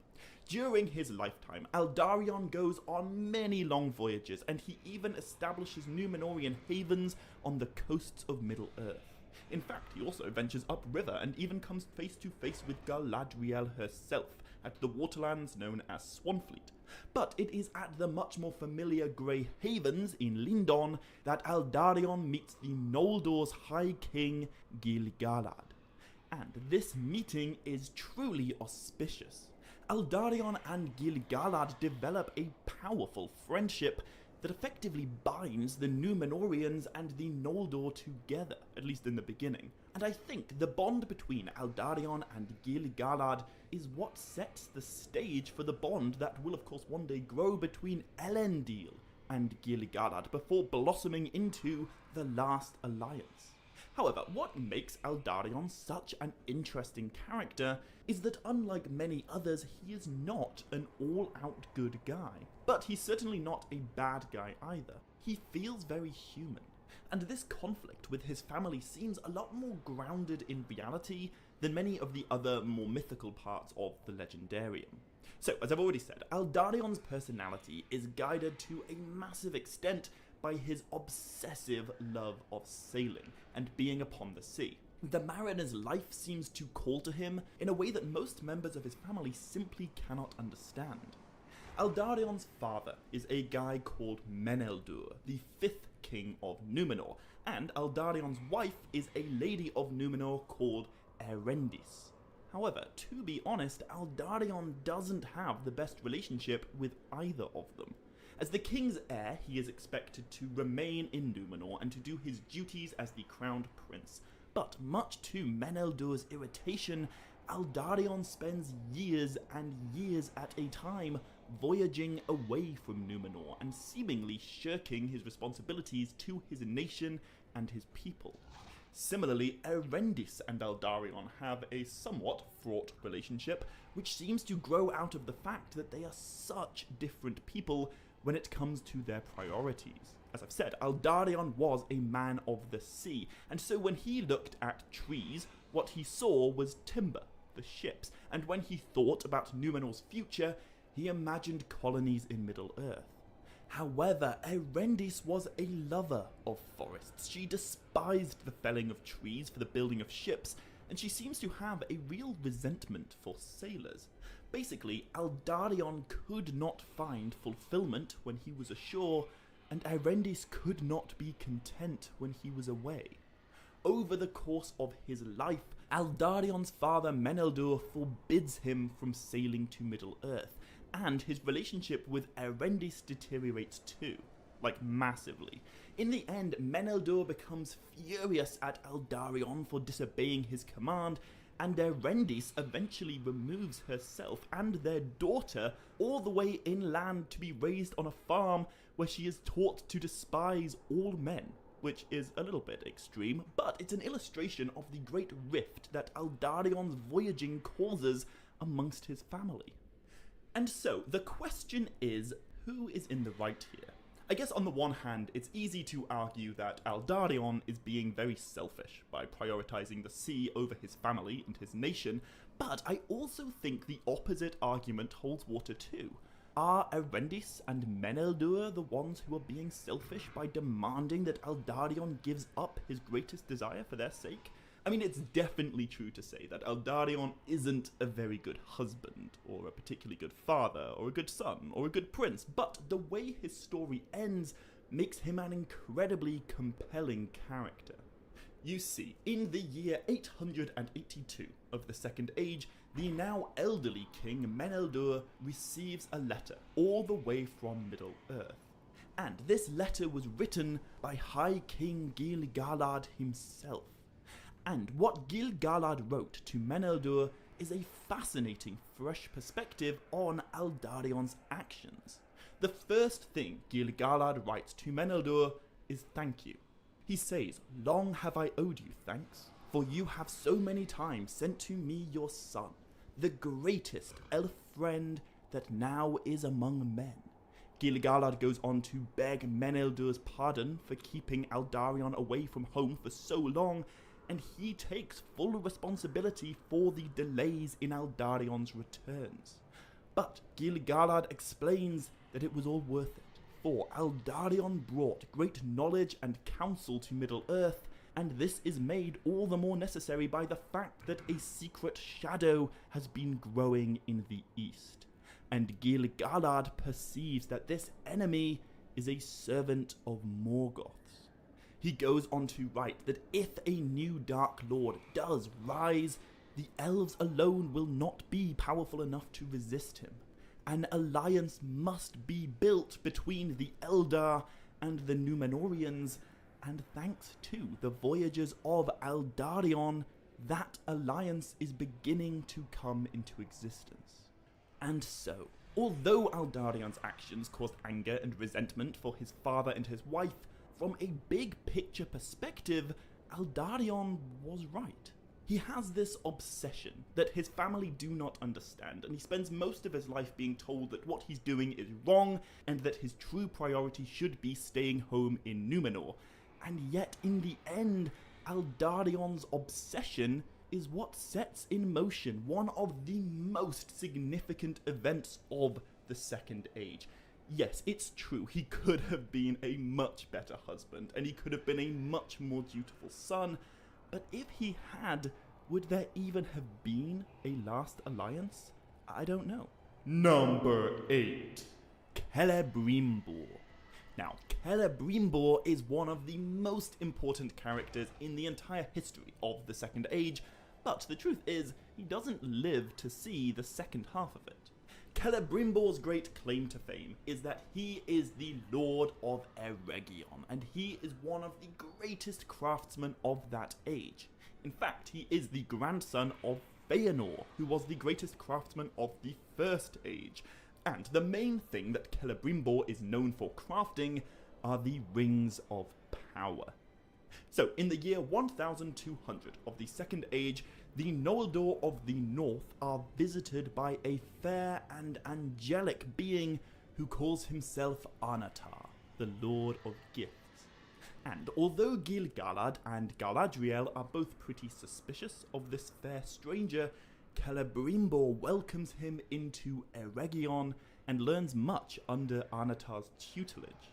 Celebrimbor's guild of jewelsmiths are known as the Gwaithir Myrdain, and under Celebrimbor and Anatar's guidance, these elves of Eregion forge all the lesser rings of power.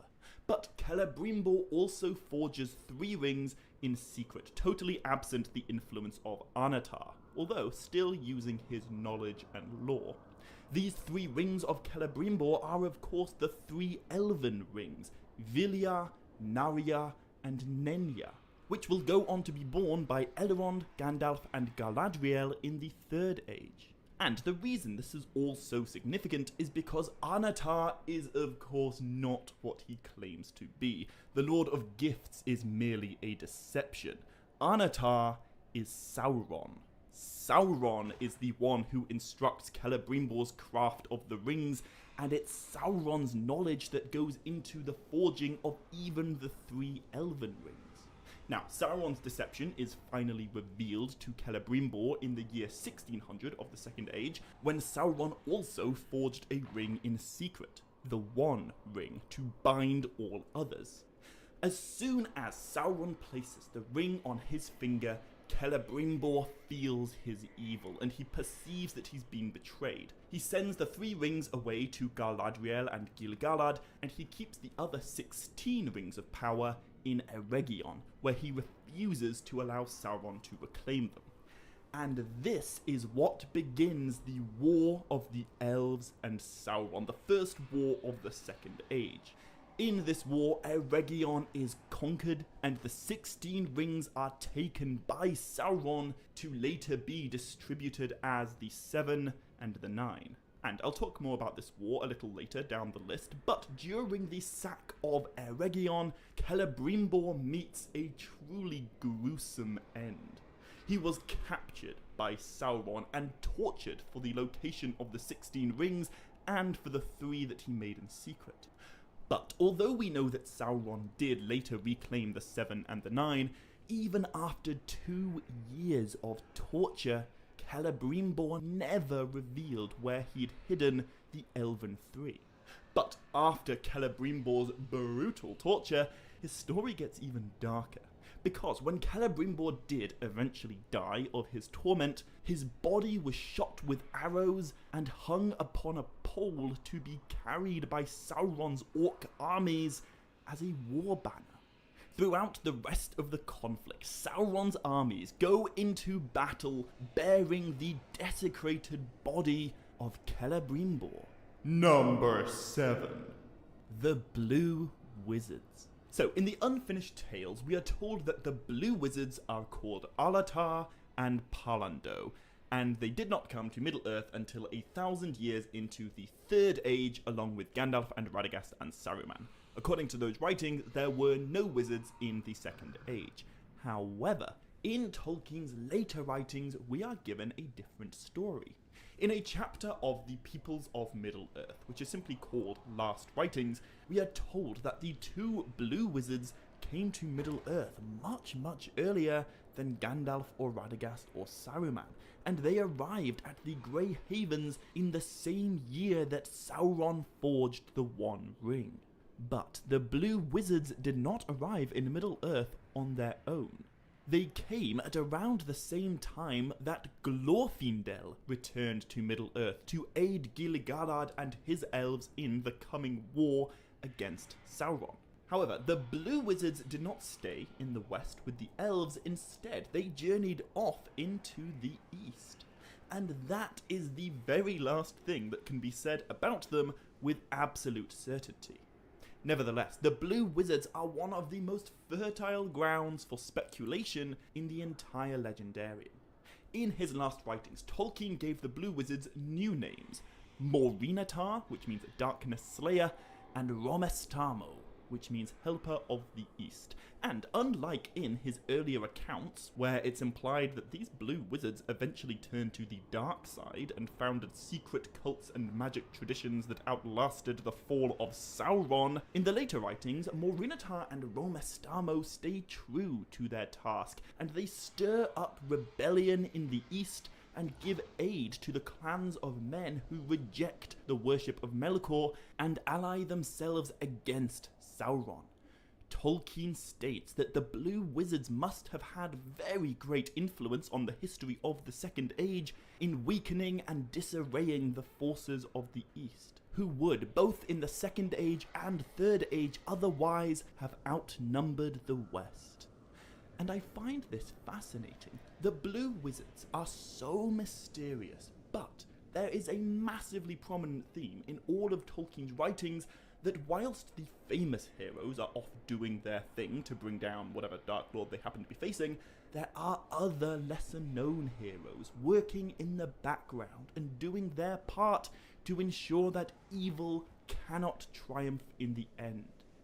If not for the Blue Wizards in the East, perhaps the armies of the Last Alliance would have failed to defeat Sauron at the end of the age. If not for lesser-known characters like Morinatar and Romestamo, the much more famous characters like Elrond and Isildur may not have been enough to vanquish the Dark Lord. Number 6. Celeborn. So, I feel like a lot of the time, Celeborn gets a little bit neglected in favour of his much more famous wife, Galadriel. And it's an undeniable fact that Galadriel is an absolutely awesome character who deserves every inch of spotlight she gets, but so too is Celeborn. And during the Second Age, Celeborn is actually a more significant player than Galadriel. At the beginning of the Second Age, Celeborn rules a southern fiefdom of Gil-galad's kingdom called Harlindon. But relatively early on, Celeborn and Galadriel go off on a bit of a road trip around Middle-earth, with a bunch of followers from among the Sindar and the woodland Nandor, the Sylvan elves. And they go off to explore loads of really cool places. First up, they journey to the lake, where Elendil will one day build the capital city of Arinor, but then they journey to Eregion, where they live with Celebrimbor for a while. And, at some point in the very early Second Age, Celeborn and Galadriel have their only child, Celebrian, who will one day go on to marry Elrond and thus be the mother of Arwen and her twin brothers. And after a few hundred years in Eregion, Galadriel sets off with Celebrian into Khazad-dûm, where they pass through the Misty Mountains and come out on the other side near the Golden Wood of Lothlorien. And this is the first time that Galadriel becomes known to the elves of that wood. However, what I find very interesting is that Celeborn does not go east with his wife and his daughter. Instead, he stays in Eregion. And this means that Celeborn was hanging around in that part of the world when Sauron declared war on the elves and brought ruin to the realm of Celebrimbor. We are told that Celeborn fought in the battle in which Celebrimbor was captured, and after their defeat, Celeborn led the survivors out of Eregion and brought them back towards Gil-galad's kingdom of Lindon. And there they encountered the host of Elrond. The two elven groups united, but Sauron's forces overwhelmed them anyway, and the only reason that Celeborn and Elrond survived this battle is because they discovered the hidden valley where Elrond would go on to found the stronghold of Rivendell. So, it's definitely worth noting that although Elrond is the guy who founded Rivendell and watched over it, in the very earliest days of that secret refuge, Elrond's future father-in-law, Celeborn, was also present, and he was part of the group that established it. After the end of the war, Galadriel and Celebrian passed through Khazad-dûm again, and they returned to Celeborn in Rivendell. And then Galadriel and Celeborn ventured off again, this time into the lands that will one day be known as Gondor. We're not told anything specifically about it, but we can certainly speculate that this would mean Celeborn and Galadriel would have had a very close relationship with Isildur and his brother right at the end of the Second Age after the downfall of Númenor. Which leaves us with the question, did Celeborn fight in the War of the Last Alliance? The short answer is we don't know. Tolkien never specifies, but I would confidently speculate that yes, he did. We know that Celeborn was a great warrior in the Second Age, we know he fought Sauron in the First War of that age, and we know he would continue to fight Sauron even up to the end of the Third Age, and so I certainly consider it likely that he would have joined the alliance between his mannish neighbours in Gondor and his former neighbours up in Lindon. Number 5. Gil-galad. So this is a character that I've already mentioned quite a few times on this list, but he definitely deserves his own entry because throughout the entire Second Age, there really are only two constants, Gil-galad and Sauron. Right at the beginning of the Second Age, Gil-galad establishes his kingdom of Lindon, and he rules over pretty much all of the northwest of Middle-earth. And Gil-galad is one of those characters who is just astoundingly great at so many things. We know he's an incredible warrior, but he's also incredibly wise and far-sighted, and he's noble and powerful and kind. When Anatar, the Lord of Gifts, first appeared in the north, Gil-galad was among the small number of elves who instantly mistrusted him. And when Anatar's treachery was revealed, it was to Gil-galad that Celebrimbor sent the mightiest of the elven rings, Vilya, the Ring of Air. When Eregion was sacked, Gil-galad led the elven armies in their first war against Sauron, and it was Gil-galad who sent Elrond with reinforcements to aid the vanquished peoples of Eregion. If not for this decision, Celeborn may very well have been killed, and Elrond would never have founded Rivendell. Anyway, the War of the Elves and Sauron was eventually won by the Elves, due in part to the friendship that Gil-galad once formed with Aldarion. The friendship that set the foundations for the alliance of the Noldor and the Númenóreans. 900 years after meeting Aldarion, Aldarion's great-great-great-grandson Tar-Minas-Tir sent a great fleet of Númenórean warriors to aid Gil-galad in this war, and together they utterly expelled Sauron and all of his armies from the north. Throughout much of the rest of the Second Age, Gil-galad continued to rule as the High King in the north and to resist the growing shadow of Sauron. But everything came to a head in the year 3319 of the Second Age. Thanks to Sauron, the island nation of Númenor was completely wiped off the map, and when Sauron returned to Mordor, Gil-galad was once again forced to make war upon him. Except this time, he had the support of the Númenóreans from the beginning.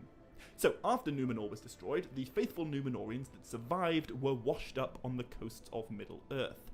4 of their ships landed in the south, where Isildur and his brother went on to found Gondor, but in the north their father Elendil landed on the shores of Gil-galad's realm.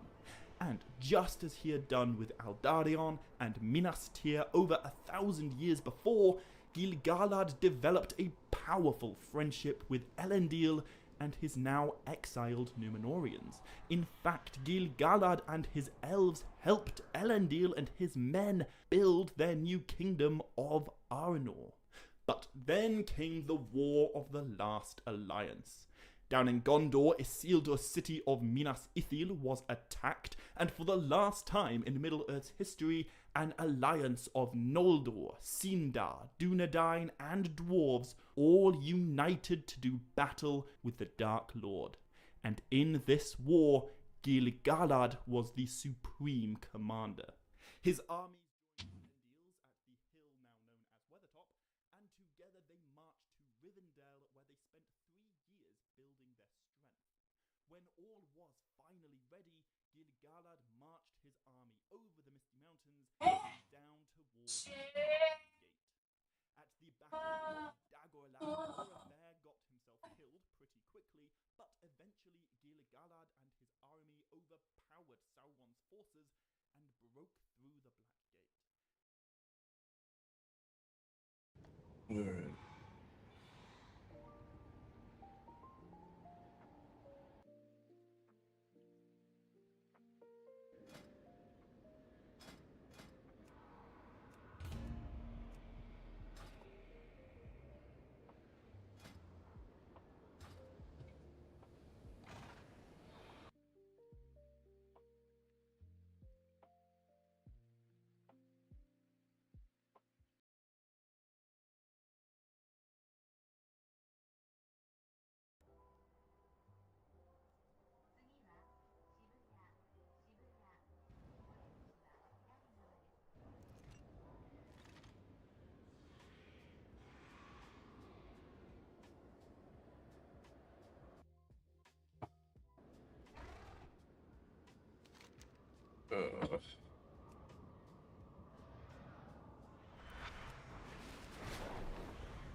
Wow. Okay.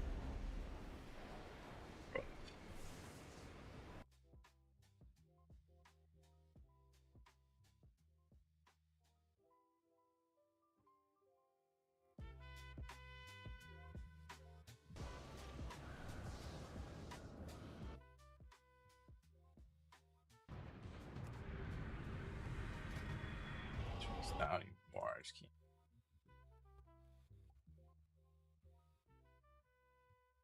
Okay,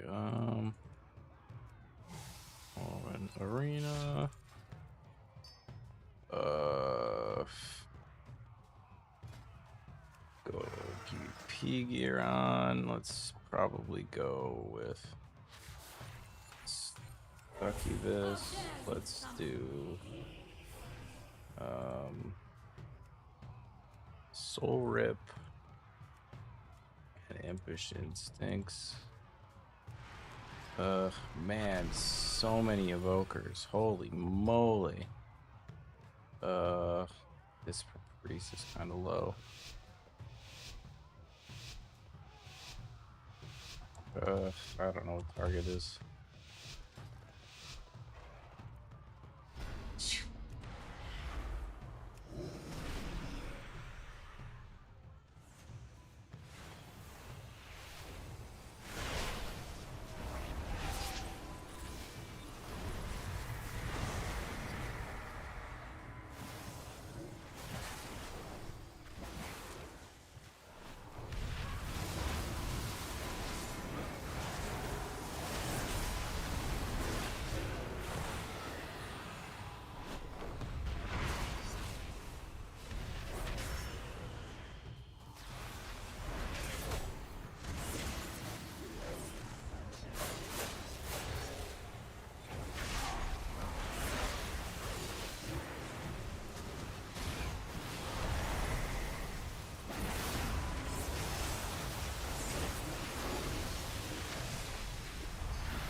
Ah.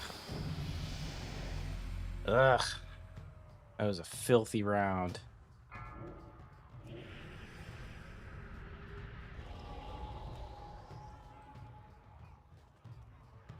don't know how to play with an AUG. I don't know how to play against a Deb. I don't know how to do evoker stuff. I just don't know how to do evoker stuff.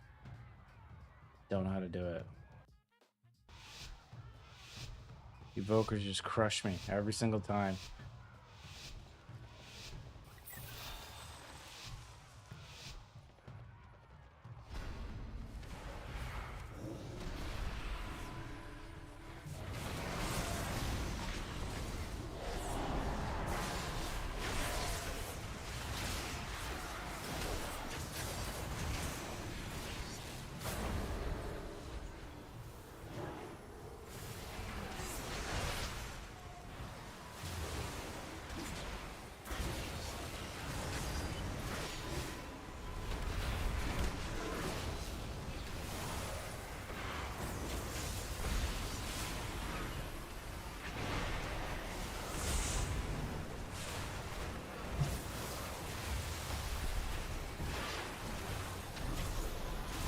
Come on.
Damn it.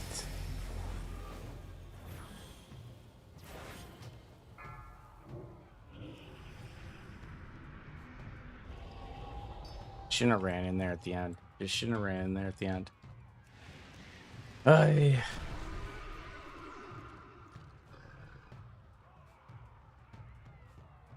don't know.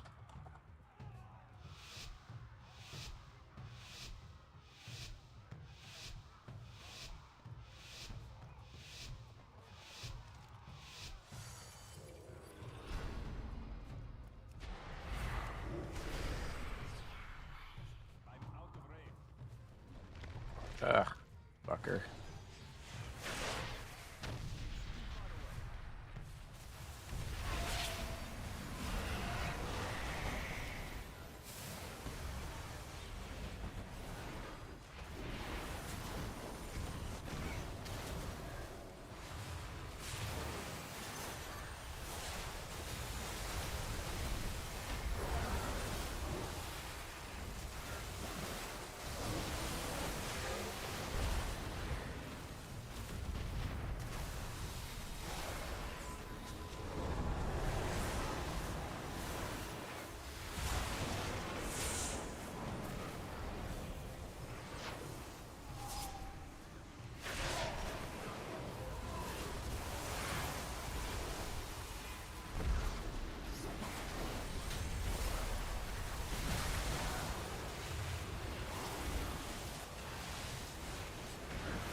I just never know what to do with an AUG. Like, I don't know. With them or against them. I don't know.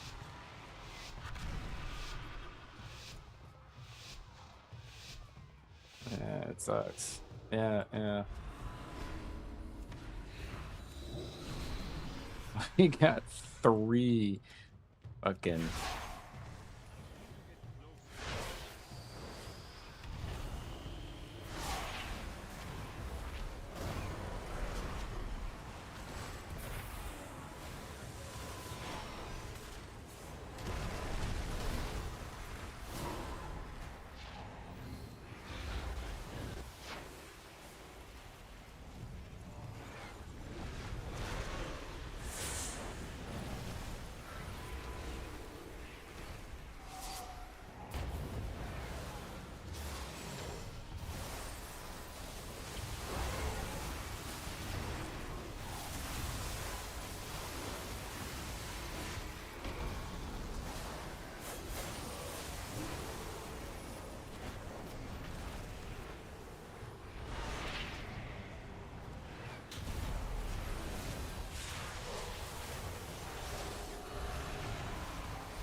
Damn.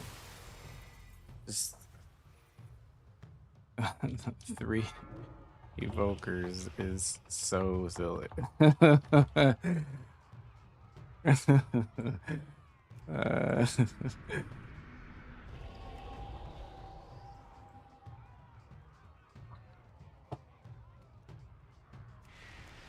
you want to focus Og?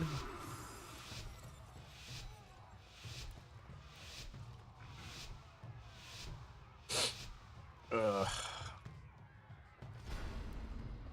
Nobody says anything. Ugh.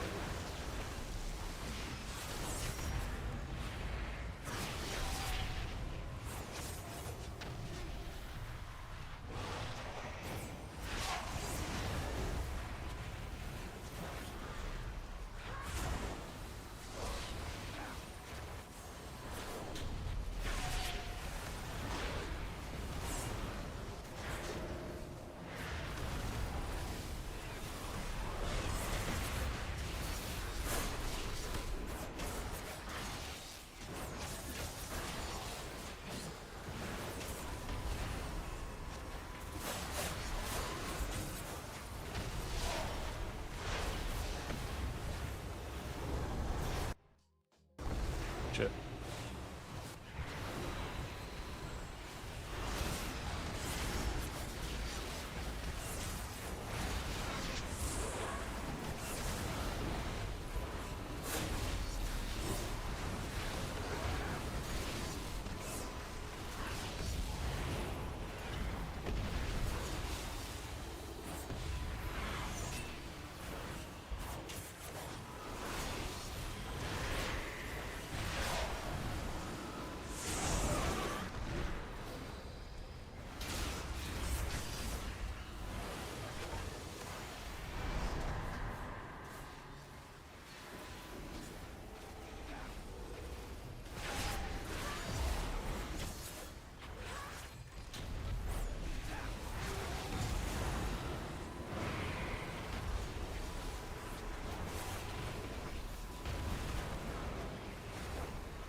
Get him now.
Oh. Damn it. Yeah, I think that healer was kind of the weakest link. And then me. And then this Og, jeez.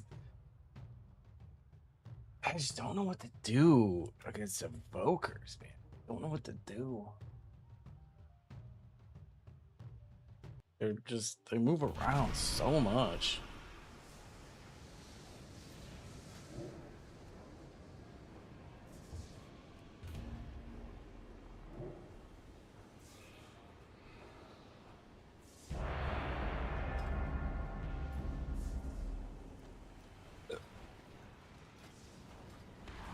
I think when they have Ebon Might, I can't do anything, and I'm wasting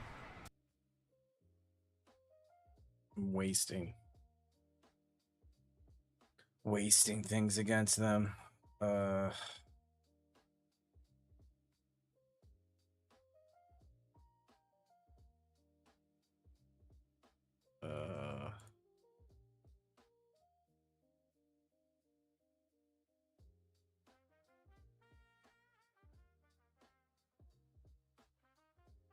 Obsidian scales. Use instead of it'll cause you to be healed or that last. You can. Doesn't say I can't fear them. I feel like I can't fear them every single time. These are also immune to interrupt, silences, pushback. Okay, so they're always using that.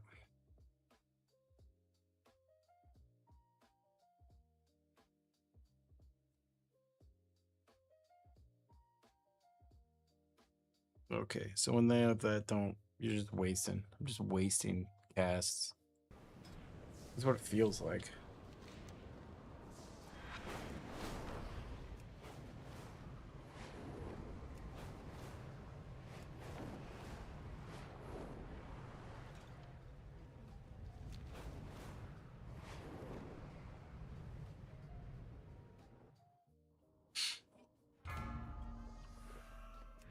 We got a Prez. And they have a Prez.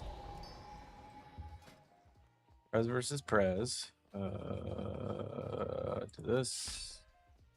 Definitely do this. Don't think I want to do this.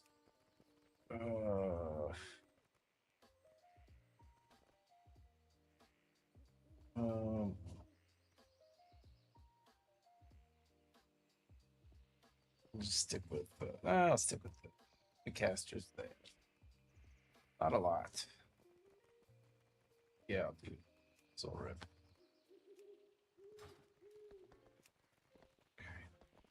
No, Prez carries. Prez gotta carry.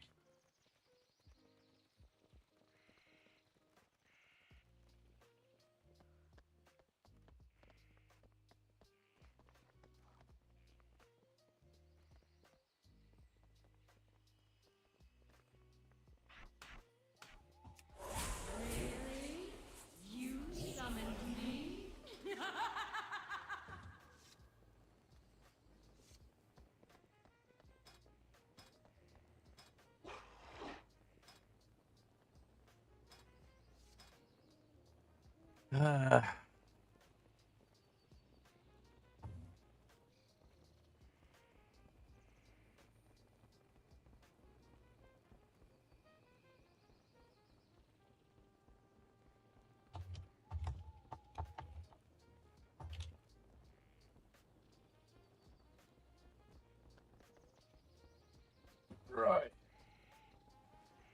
This guy was talking about the rogue carrying over the Prez Evoker. Yo, what? An immediate loss.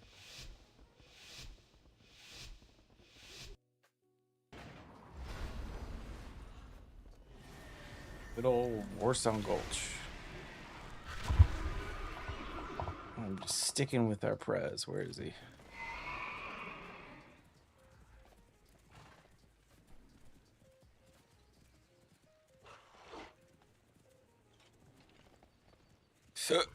Just push through, dude. You just gotta push through.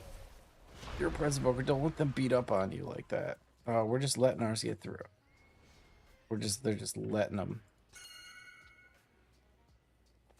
All guys. Oh god, what are you doing?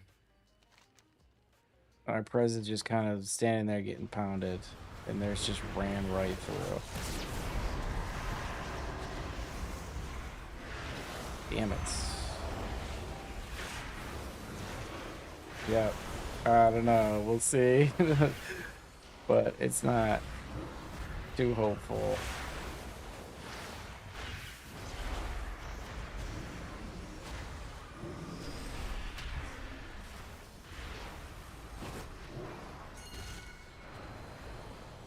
Oh, why did I pick that up? Why did I pick that up? Oh, sorry. That was dumb. Brother.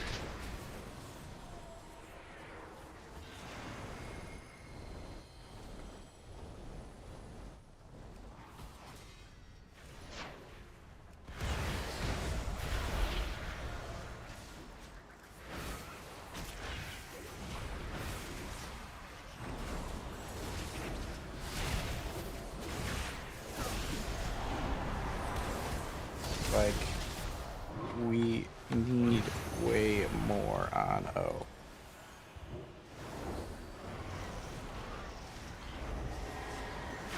I don't know. Whatever. That's the last thing I'm gonna say. The last thing I'm gonna say, Chad. I don't care. I can't care. That's their evoker. They're carrying our flag, just pummeling through everybody, and ours is just dying. Like,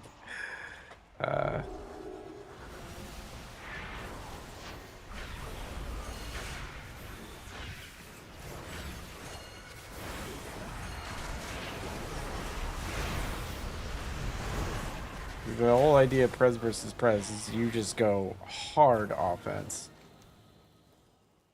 Because you cannot kill a Prez if you don't. You just can't.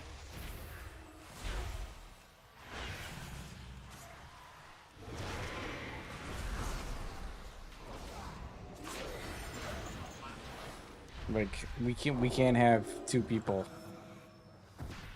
Oh my god, did we just score? Holy moly.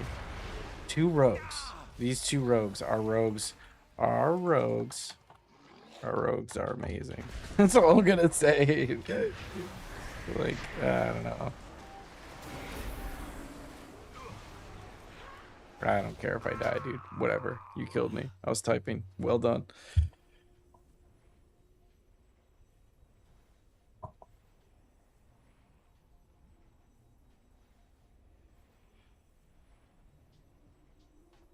Picked. Our rogue picked. He's gonna hand off. Okay, our rogues are playing good though, because he picked and he handed it off like at the start. Like, that was a good play.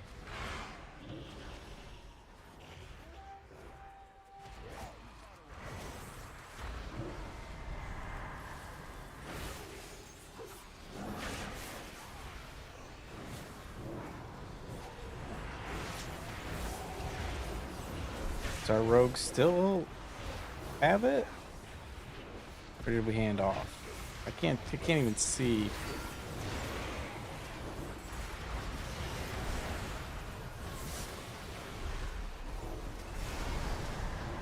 Nope, somebody ran up the tunnel. I don't see who has it. Our Windwalker has it. This is such a weird game. I don't know, man. I hate these Prez games. I just, like, this strategy is just all wonk. And, like, when your rating just starts dipping, you get these lower people in there. They don't know the strategy. And then, like, one person on the other team does. Or just a couple people do. And it's, with Prez versus Prez, it's just, like, over. So, I don't... Just these Prez games, it's just... I don't know. It doesn't even, like, feel good when to win it. Like, when it's a Prez versus a no Prez and you win, it's like, okay, that didn't feel good. That didn't feel good, but I won, you know?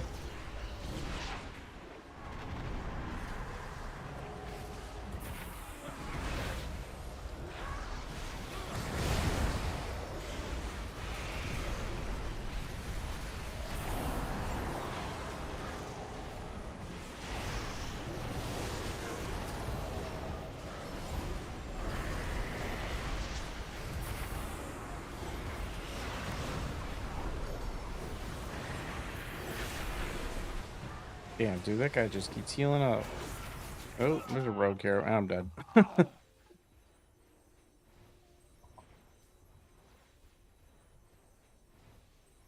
Like, they need to crush him right now. All these people just need to crush. It's the only way we're gonna do this.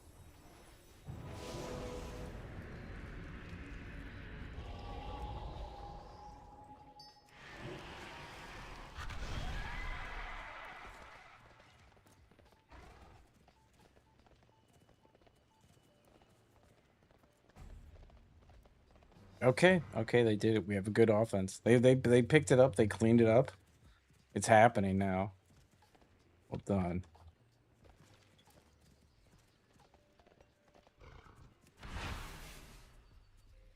Like, my whole job in these games is just to slow people and stun them and just like aggravate them. It's my whole job, you know?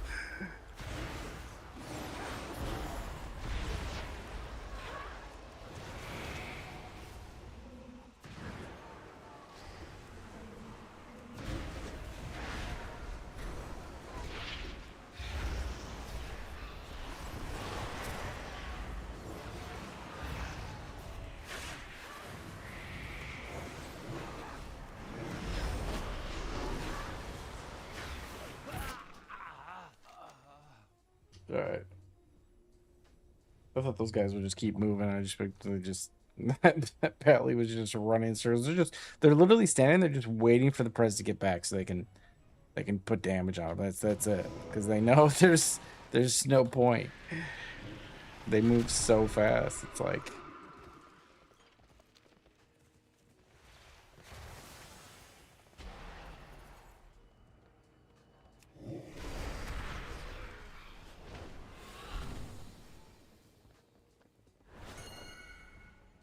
oh, never mind.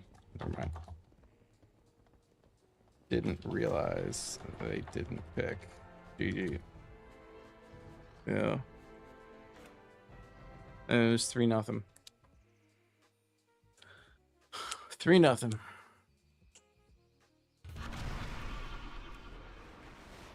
What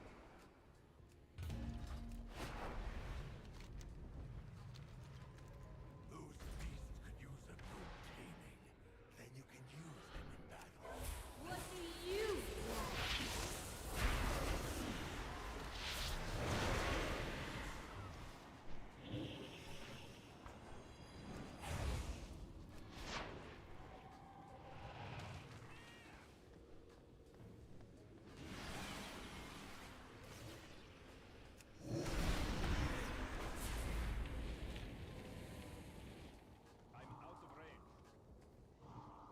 You know what? That one bugs.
All right, an arena loss, a BG win.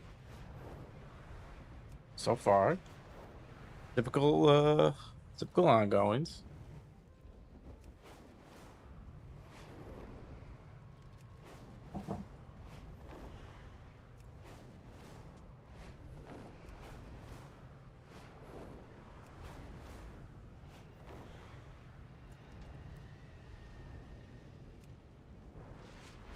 Woo.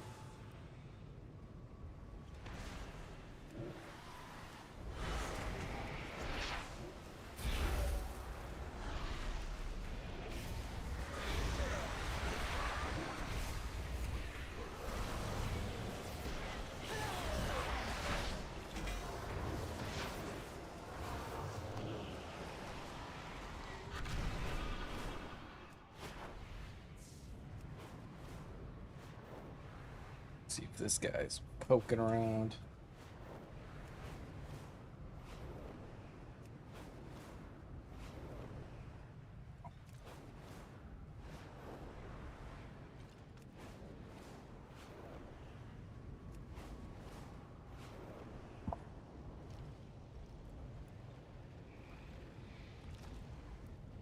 Nope. The void gathers in great strength over here. We would be wise to disrupt them.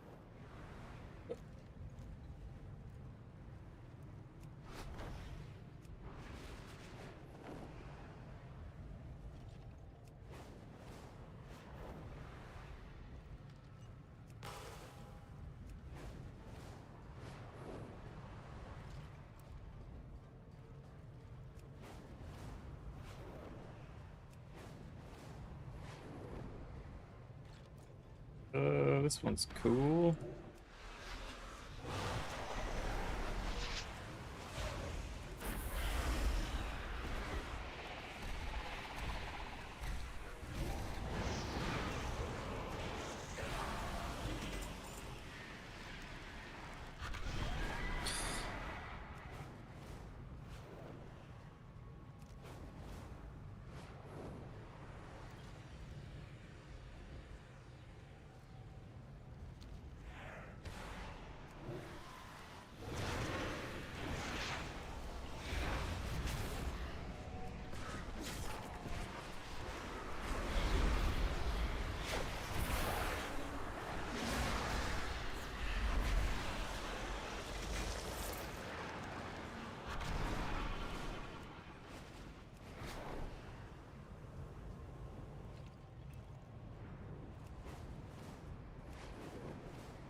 Remora.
Damn.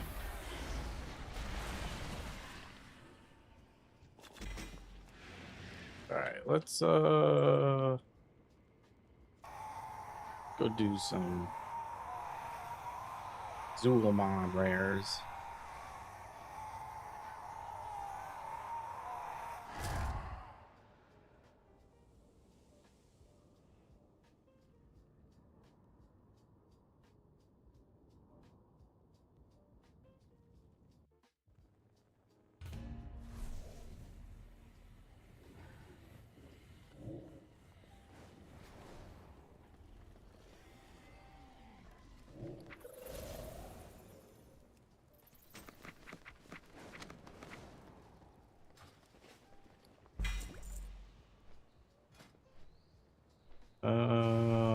What am I doing here?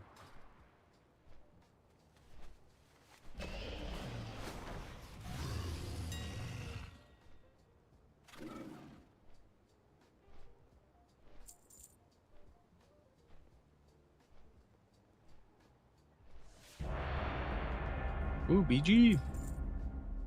I don't want to do more BGs. I don't know. I want to get my score back up there. I want to get the strategist.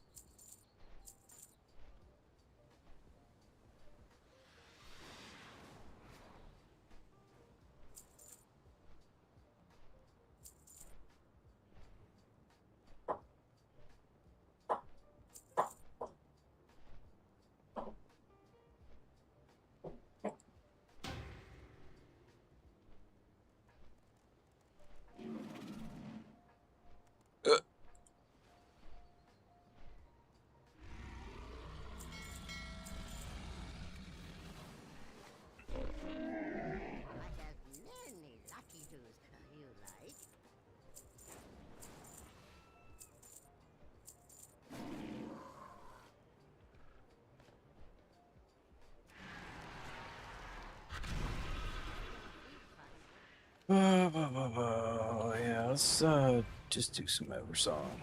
Do these rares.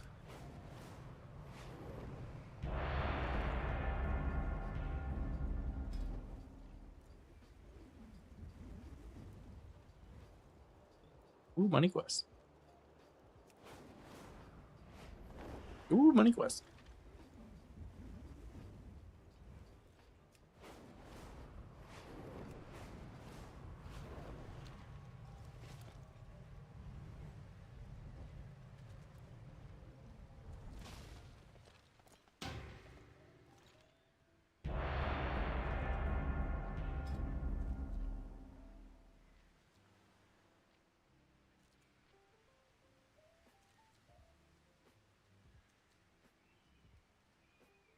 Okay.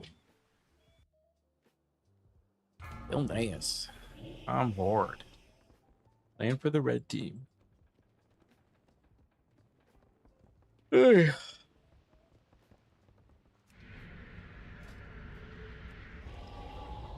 I just feel like my base is better here.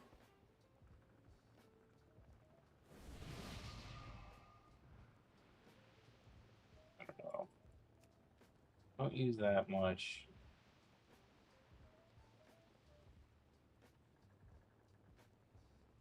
I could use Jinx.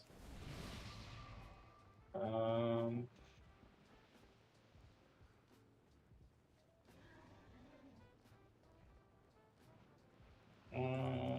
know here.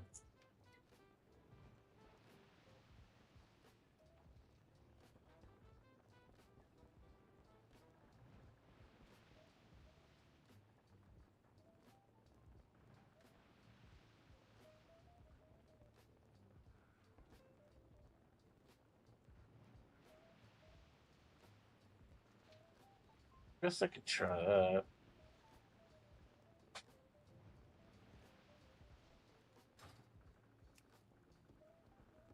Wait, all right. Who is up for sitting? Rat question. Question mark.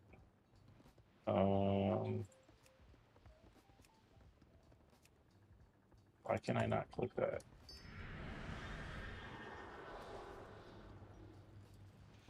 Yeah. I think I'm gonna. Oops. What am I doing here? I need soul swap. So I'm gonna.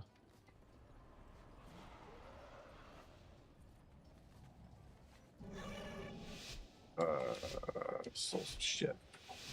This team just took forever to. Oh. Oh. Soul swap.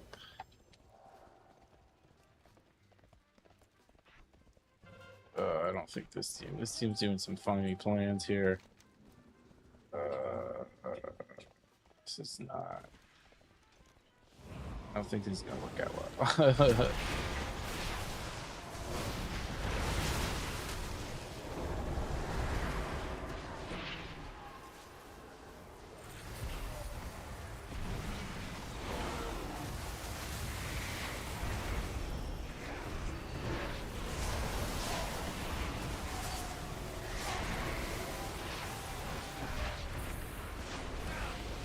Dude, what the hell?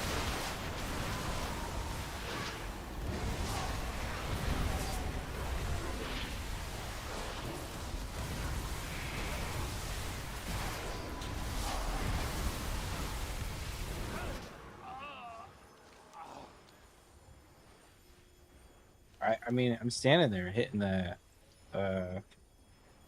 druid, and he just keeps picking it.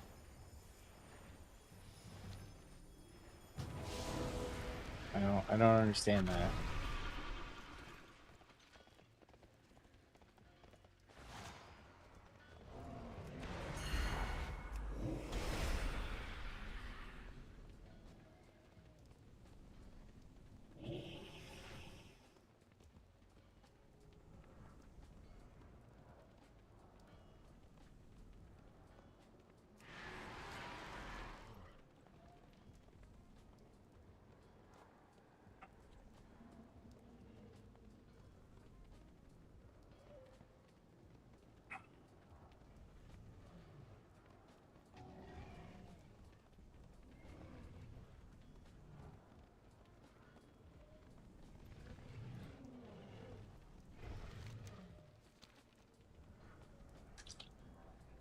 Rogue sneak rolling? Question mark.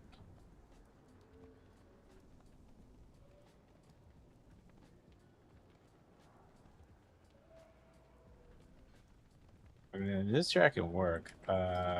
It's kind of a lower lobby, so just kind of like giving up, like LH, just being her waterworks. Like, yeah, I can't win it, so I'm not gonna try.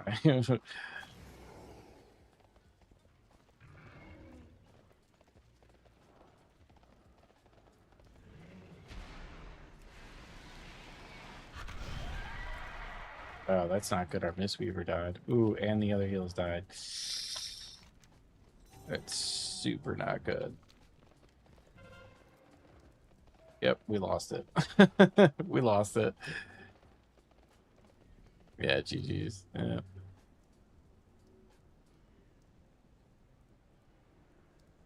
He died, dude.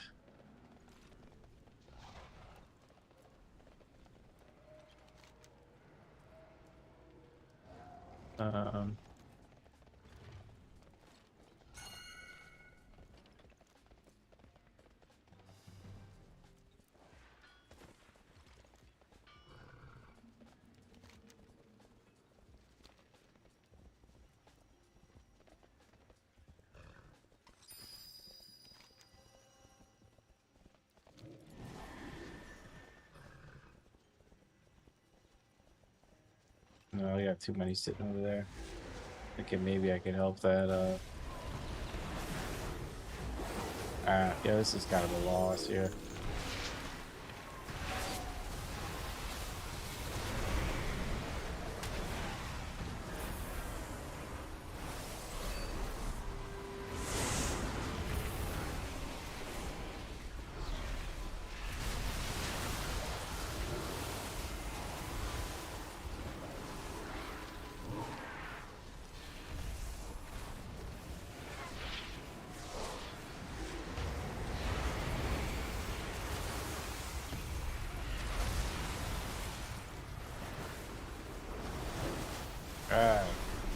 Goddamn priests, man.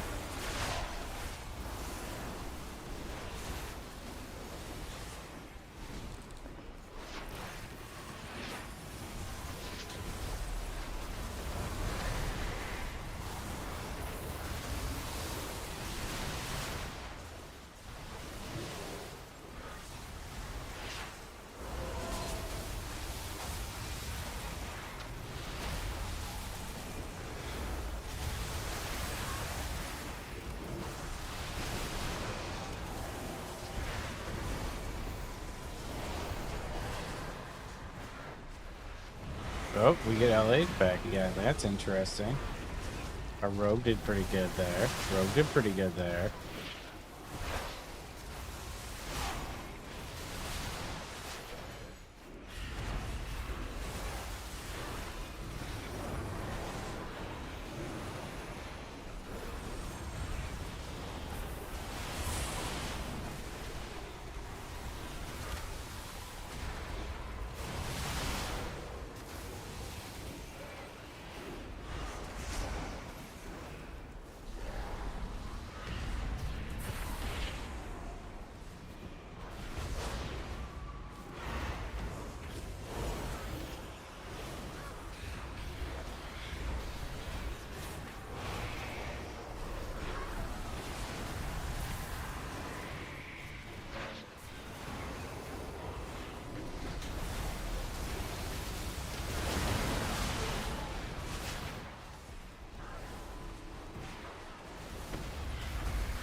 I might actually win this. I'm kind of amazed.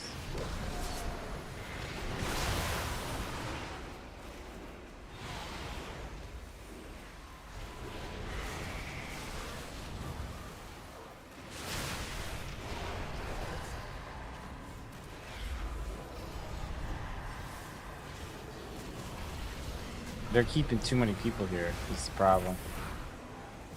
They're never gonna take back Lighthouse with this many people there. It's just never gonna happen. Is this a healer? They have both the healers here? Why do they have both the healers here?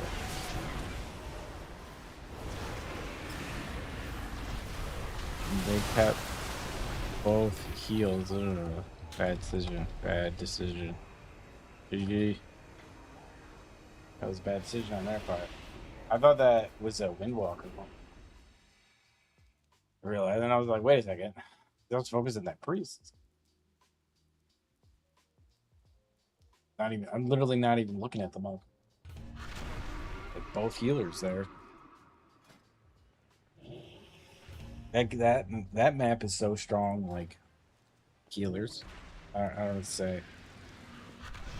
It's all about the healers. The healers control that map. You control most maps, but that one in particular.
Alright. Alright.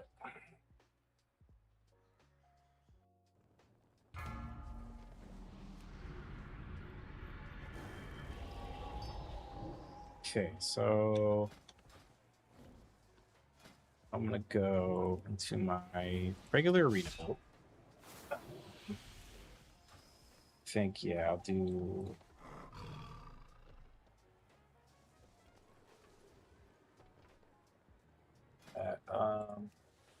Impish Instinct, Soul Rip's pretty good, and Jinx, I guess. I mean, I guess I could try this out instead of Soul Rip. 1343. This guy's a little low. Priest is kind of low. This priest is kind of low. Amelia. Censored. Okay. Let's try it. I'm all for trying that.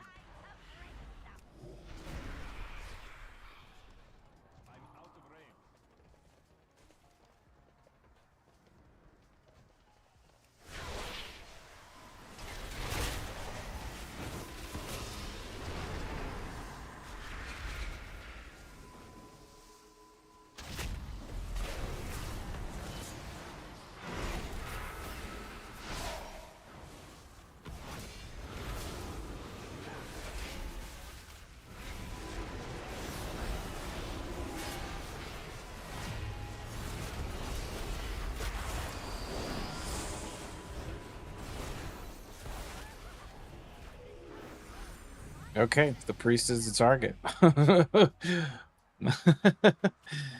Yeah.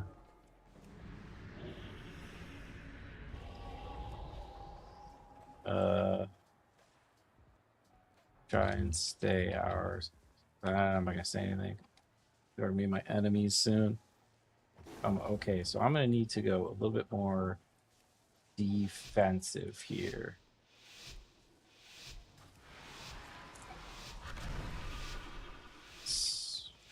I don't even know what to say. they're gonna definitely just go for this priest. So priest buff. Yeah, we didn't even get stamina buff.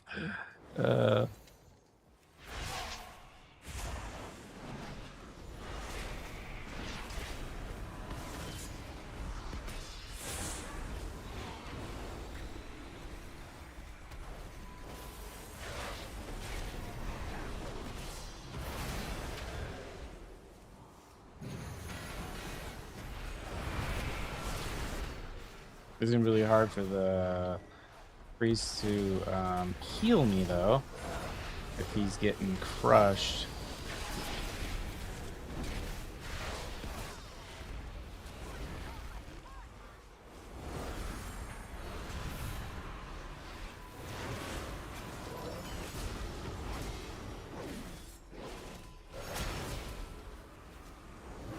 Damn it, I suck. I never look at what they have going on enough.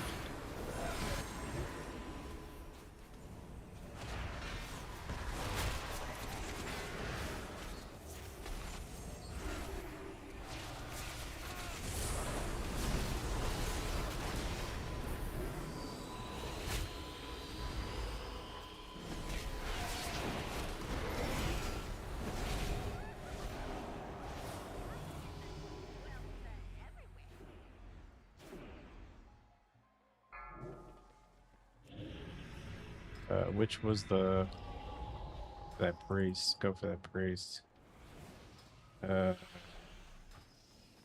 That priest is squishy.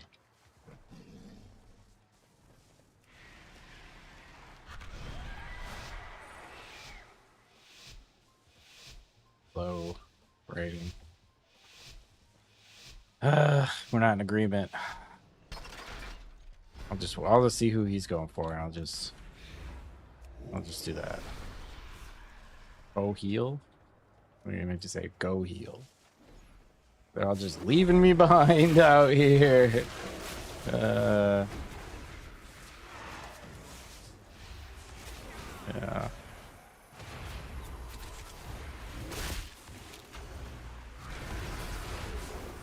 Like, you guys gotta.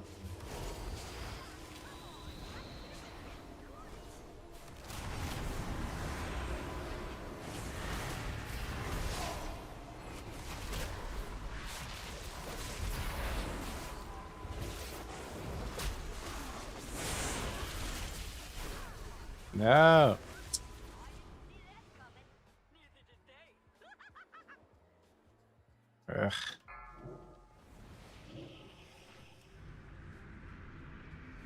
can't overextend. Can't overextend. I don't know what to say. They just totally left me back there to die. They just totally left me back there to die.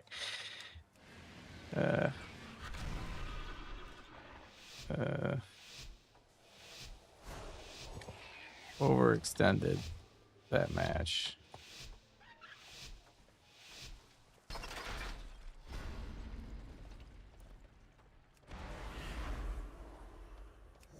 Stay here. Go, Hunter. No. Ah, dude.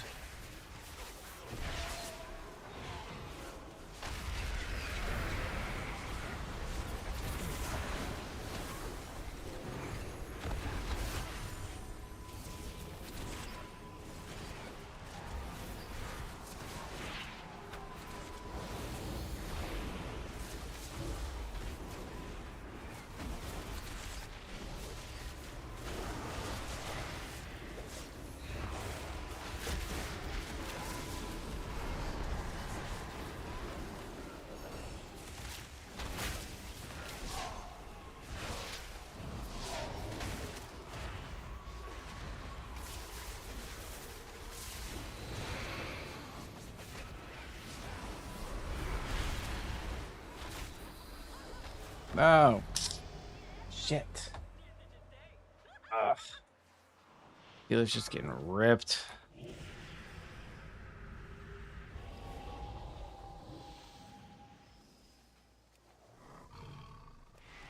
Okay, crush. That heals. Let them overextend. That ret is kind of good at that. Like, I'm going to take the hits. I'm just going to take the hits. It's mostly going to be on the Hunter.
No.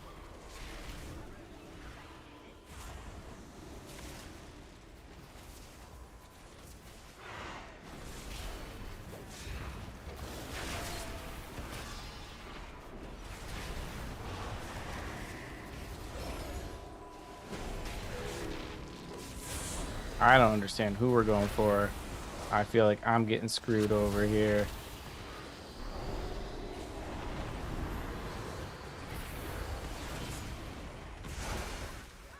Okay, now we got him. Okay, cool. I mean, just non-agreement about who we're going for. I don't know what to say. I'm doing damage.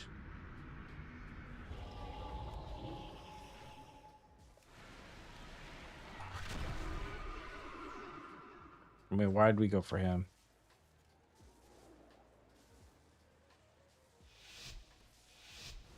Stay on our side. Follow us around pillar or heal. Oh, heals.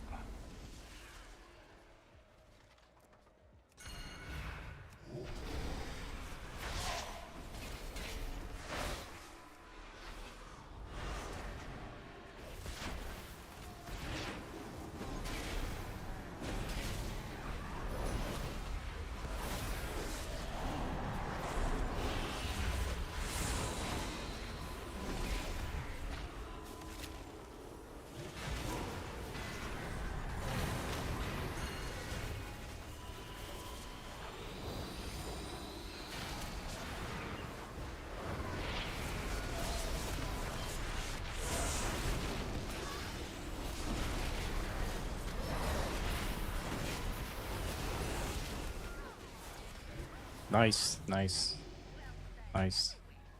That was good. That was good.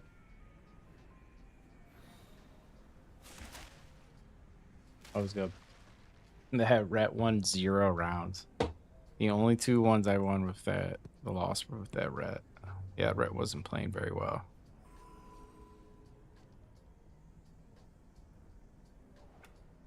Yeah, that was good. That was good rounds. Those are good rounds. For sure.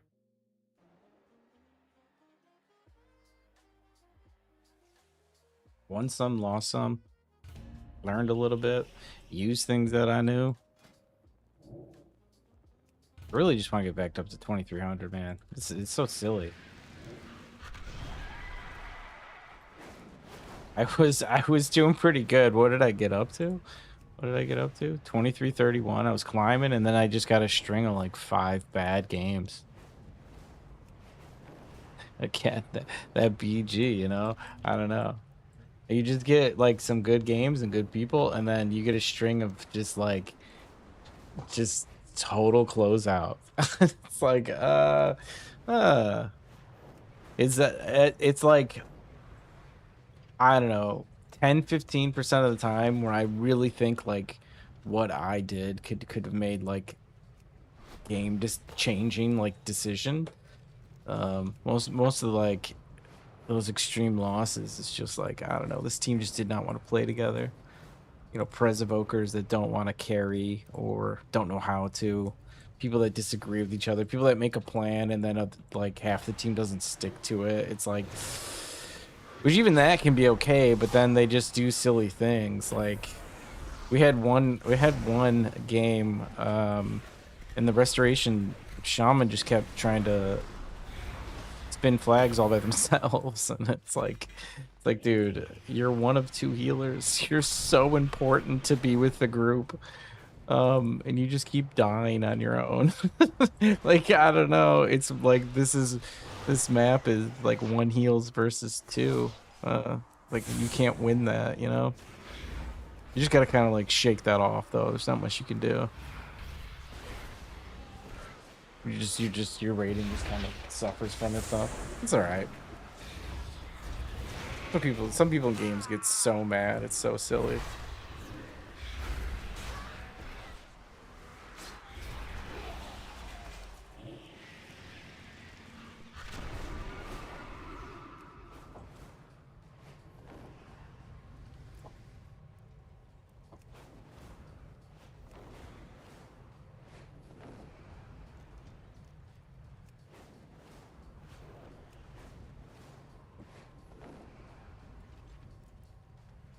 Grab a glass of water.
Check my mail. Ooh, nice old pattern. Speaking of that, what am I doing on Otter? Another pattern.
sick. Last second.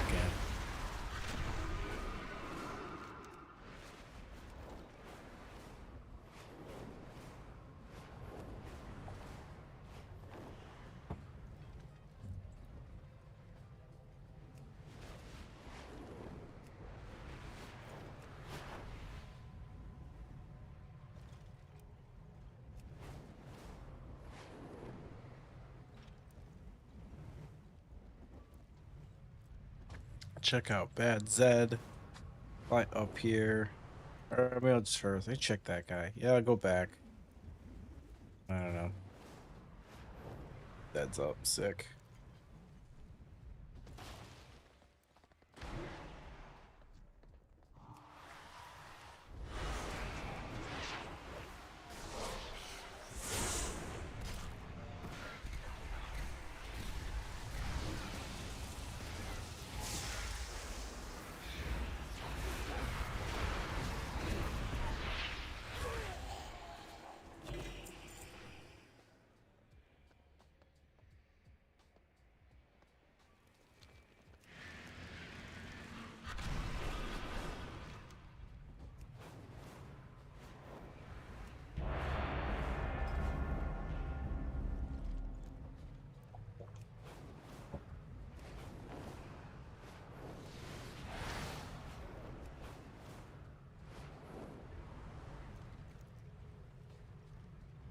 Oop.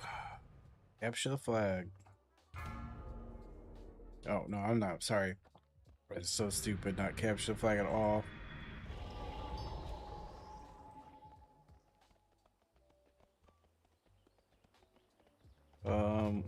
Probably go my base sitting build. And we'll do... Yeah, I don't really use gateways here. Just go soul swap. Kind of playing around with it. Kind of like it. Yeah. All right.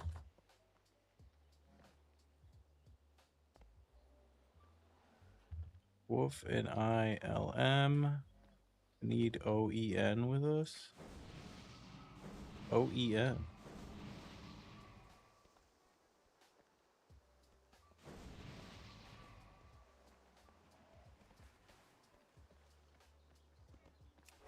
What do you want?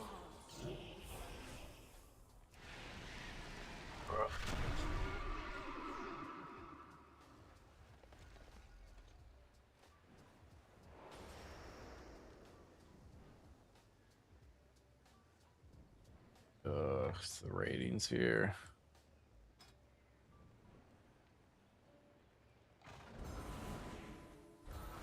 I found confidence. Ooh, 25, 12. Shit, we have a good rogue. They have a good rogue. Watch for that.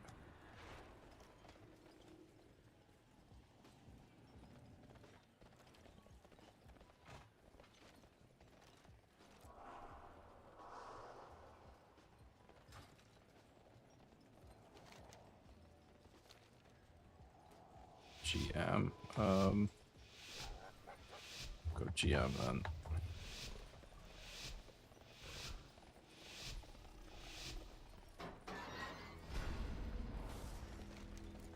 Yeah, they have a good rogue. 2,500. That dude can win games. What do I got here? Got a Ret with me. Windwalker coming in.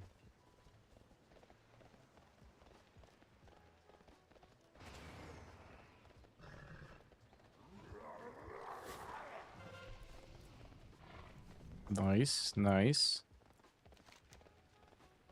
I'll stick around with this.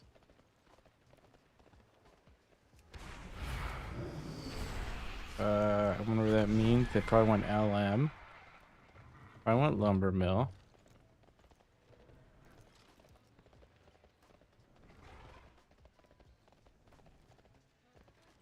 How many LM?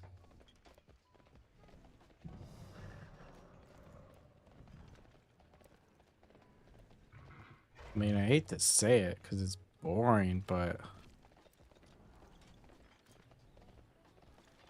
If I cap this again, it's gonna help us out a lot.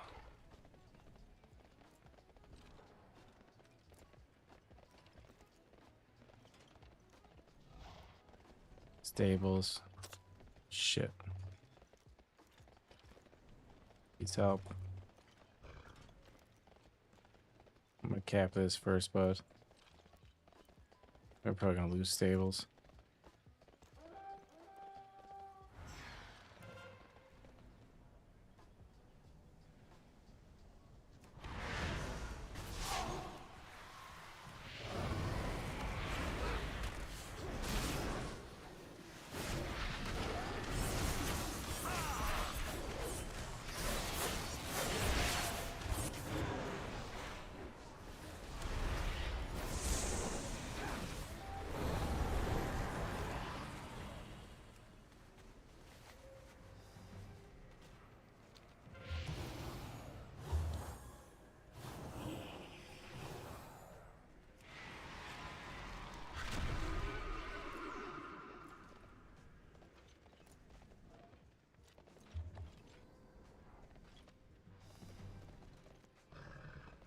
On my cooldowns though, so that's kind of an issue.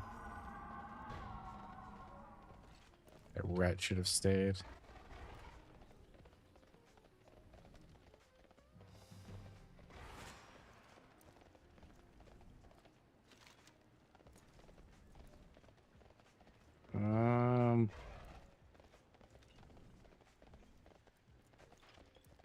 I don't want to leave this. I really don't want to leave this.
I mean, it's not the most glorious job holding down GM, but I'm doing it.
That was nice. That was nice. I called it. They came in. They helped.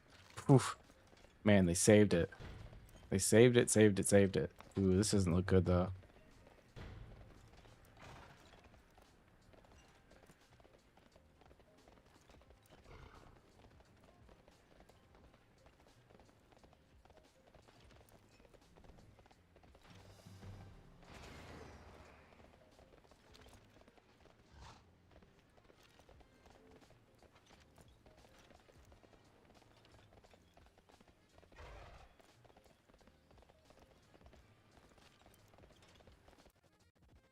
Oop, lagging.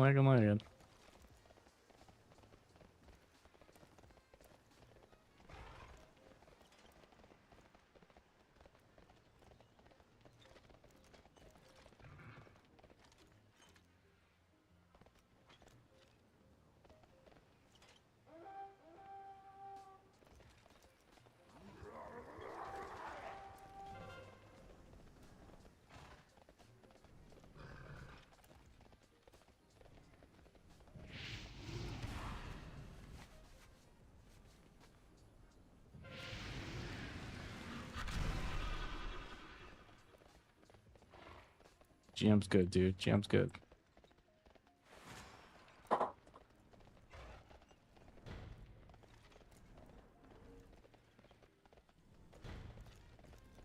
It's a close game.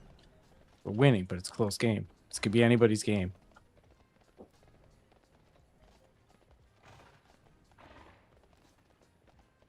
Actually, do you want to like go over here? Yeah. I don't know if I cap this one more time, it could be a win. I don't really want to leave this. Like, I don't want to leave this. I really want to win. Like, we're that close to winning. If I leave, it could be bad.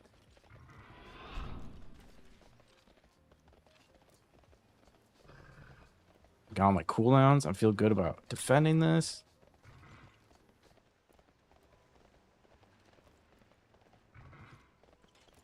That rogue can hold them off. They can hold them off. Shit. GM has rogue.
Dude, that was well played.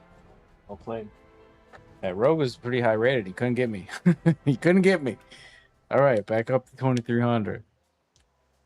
Man, so wild. You go up and down, up and down, up and down.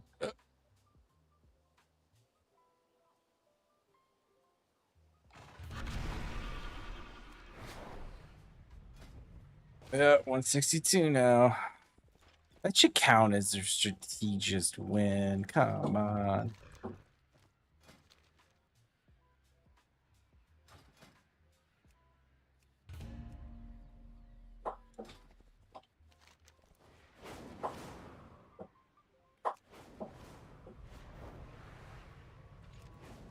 Check these four.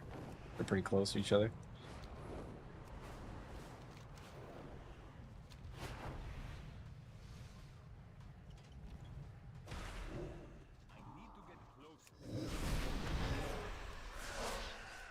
I mean, I played the boring game there, but I did the job that nobody really wanted to do. I had the build for it. I called, you know. I don't know. We made it happen. I feel like I'm not a good class to sit. Just not. I'm way too squishy. Especially by rogues.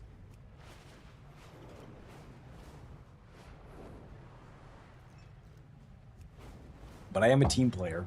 You know, I'm a team player.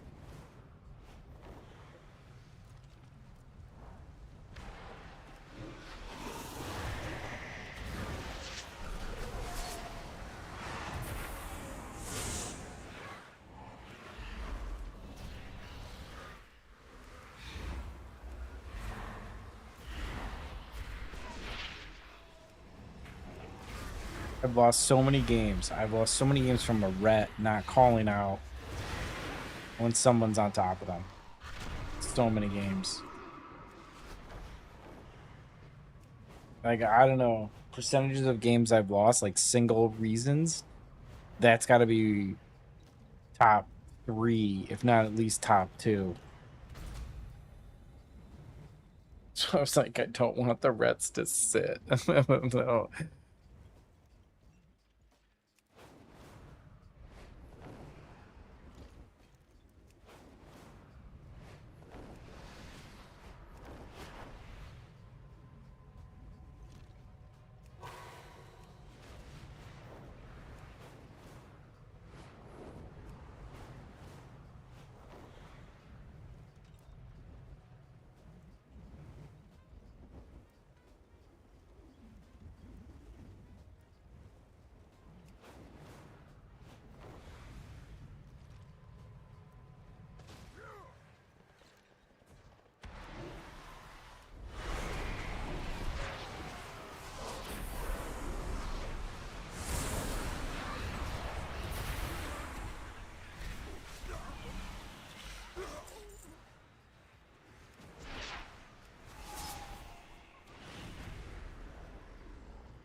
Ooh.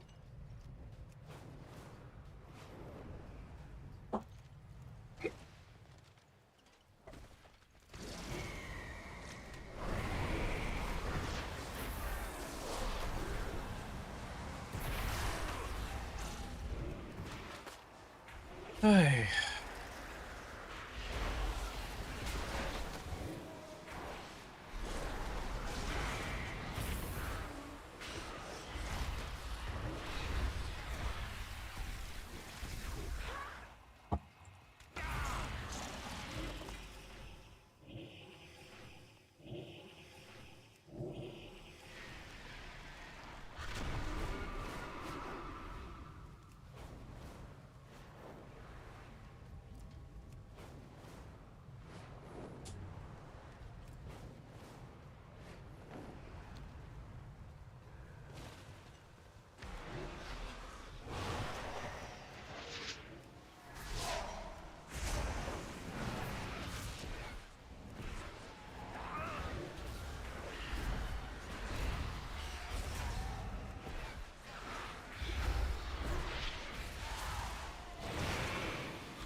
Ooh, I should be getting boxes. Too weak.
Dang it. All right, same map. It's nighttime.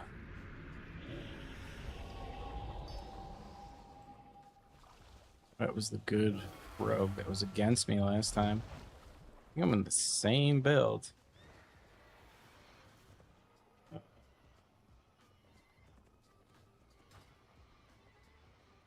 Oh.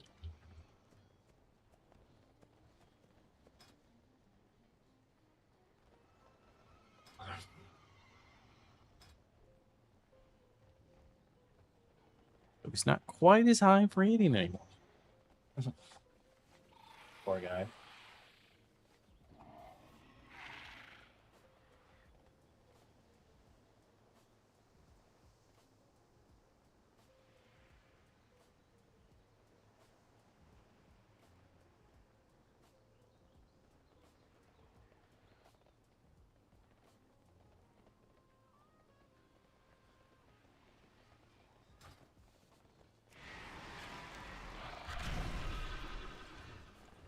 Everyone's coming up with plans. I don't want my plan to be. Who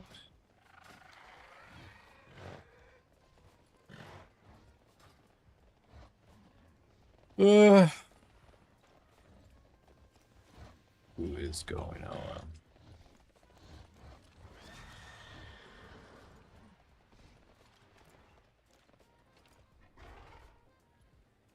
Granted death, LM. Okay, I like that.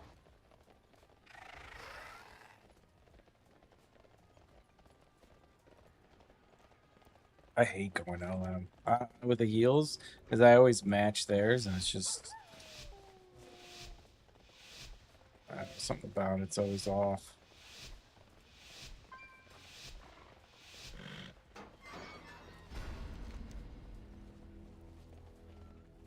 I hope death comes with. I want 3 to go. It turns into this 2v2 thing. It's just like, ugh. It's not coming with us. Dude's doing what right now? I don't know.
Whoa.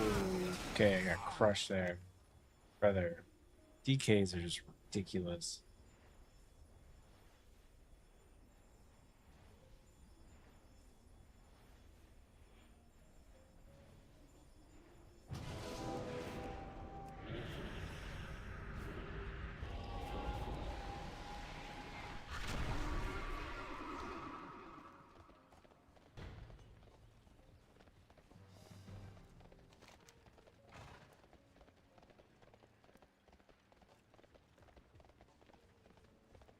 Damn, we lost mid too.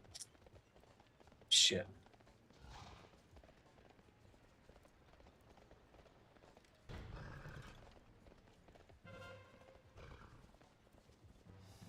Ah, what are you doing?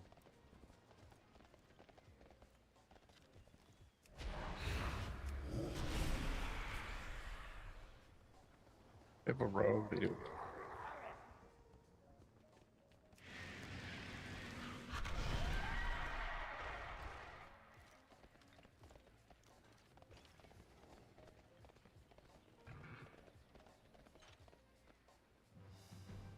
You're sitting.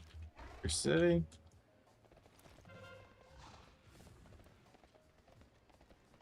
What's this rogue doing?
I think we're losing this. We're losing this.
I mean, I can't stay here. There's no point in me staying here.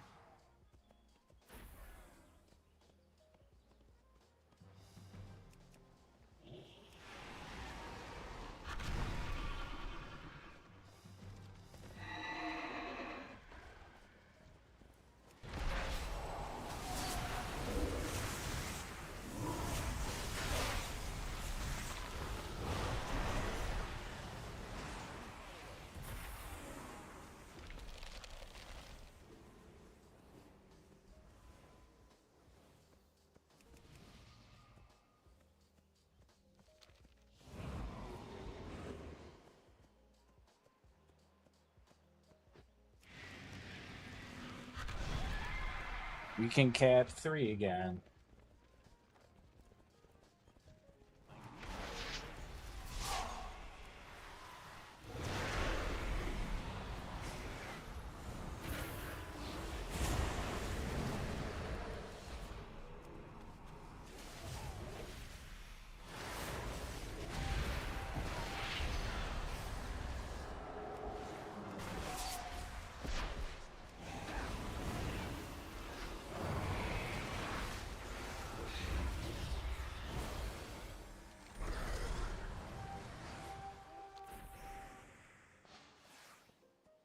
Okay. I think I can go to mid. I'm stuck in combat. Come on. My dots. Mid looks okay. I don't know if we can win this.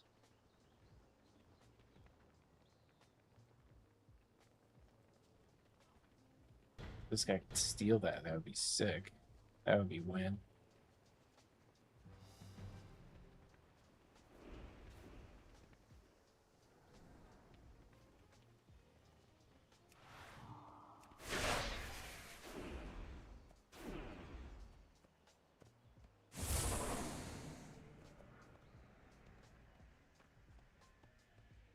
Yeah, we have too many people.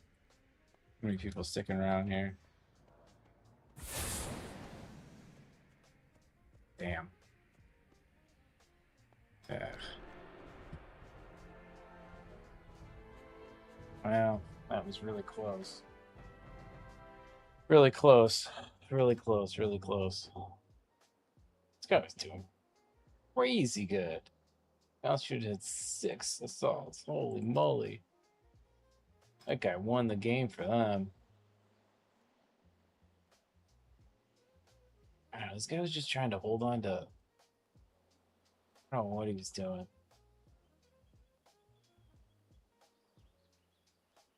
Yeah.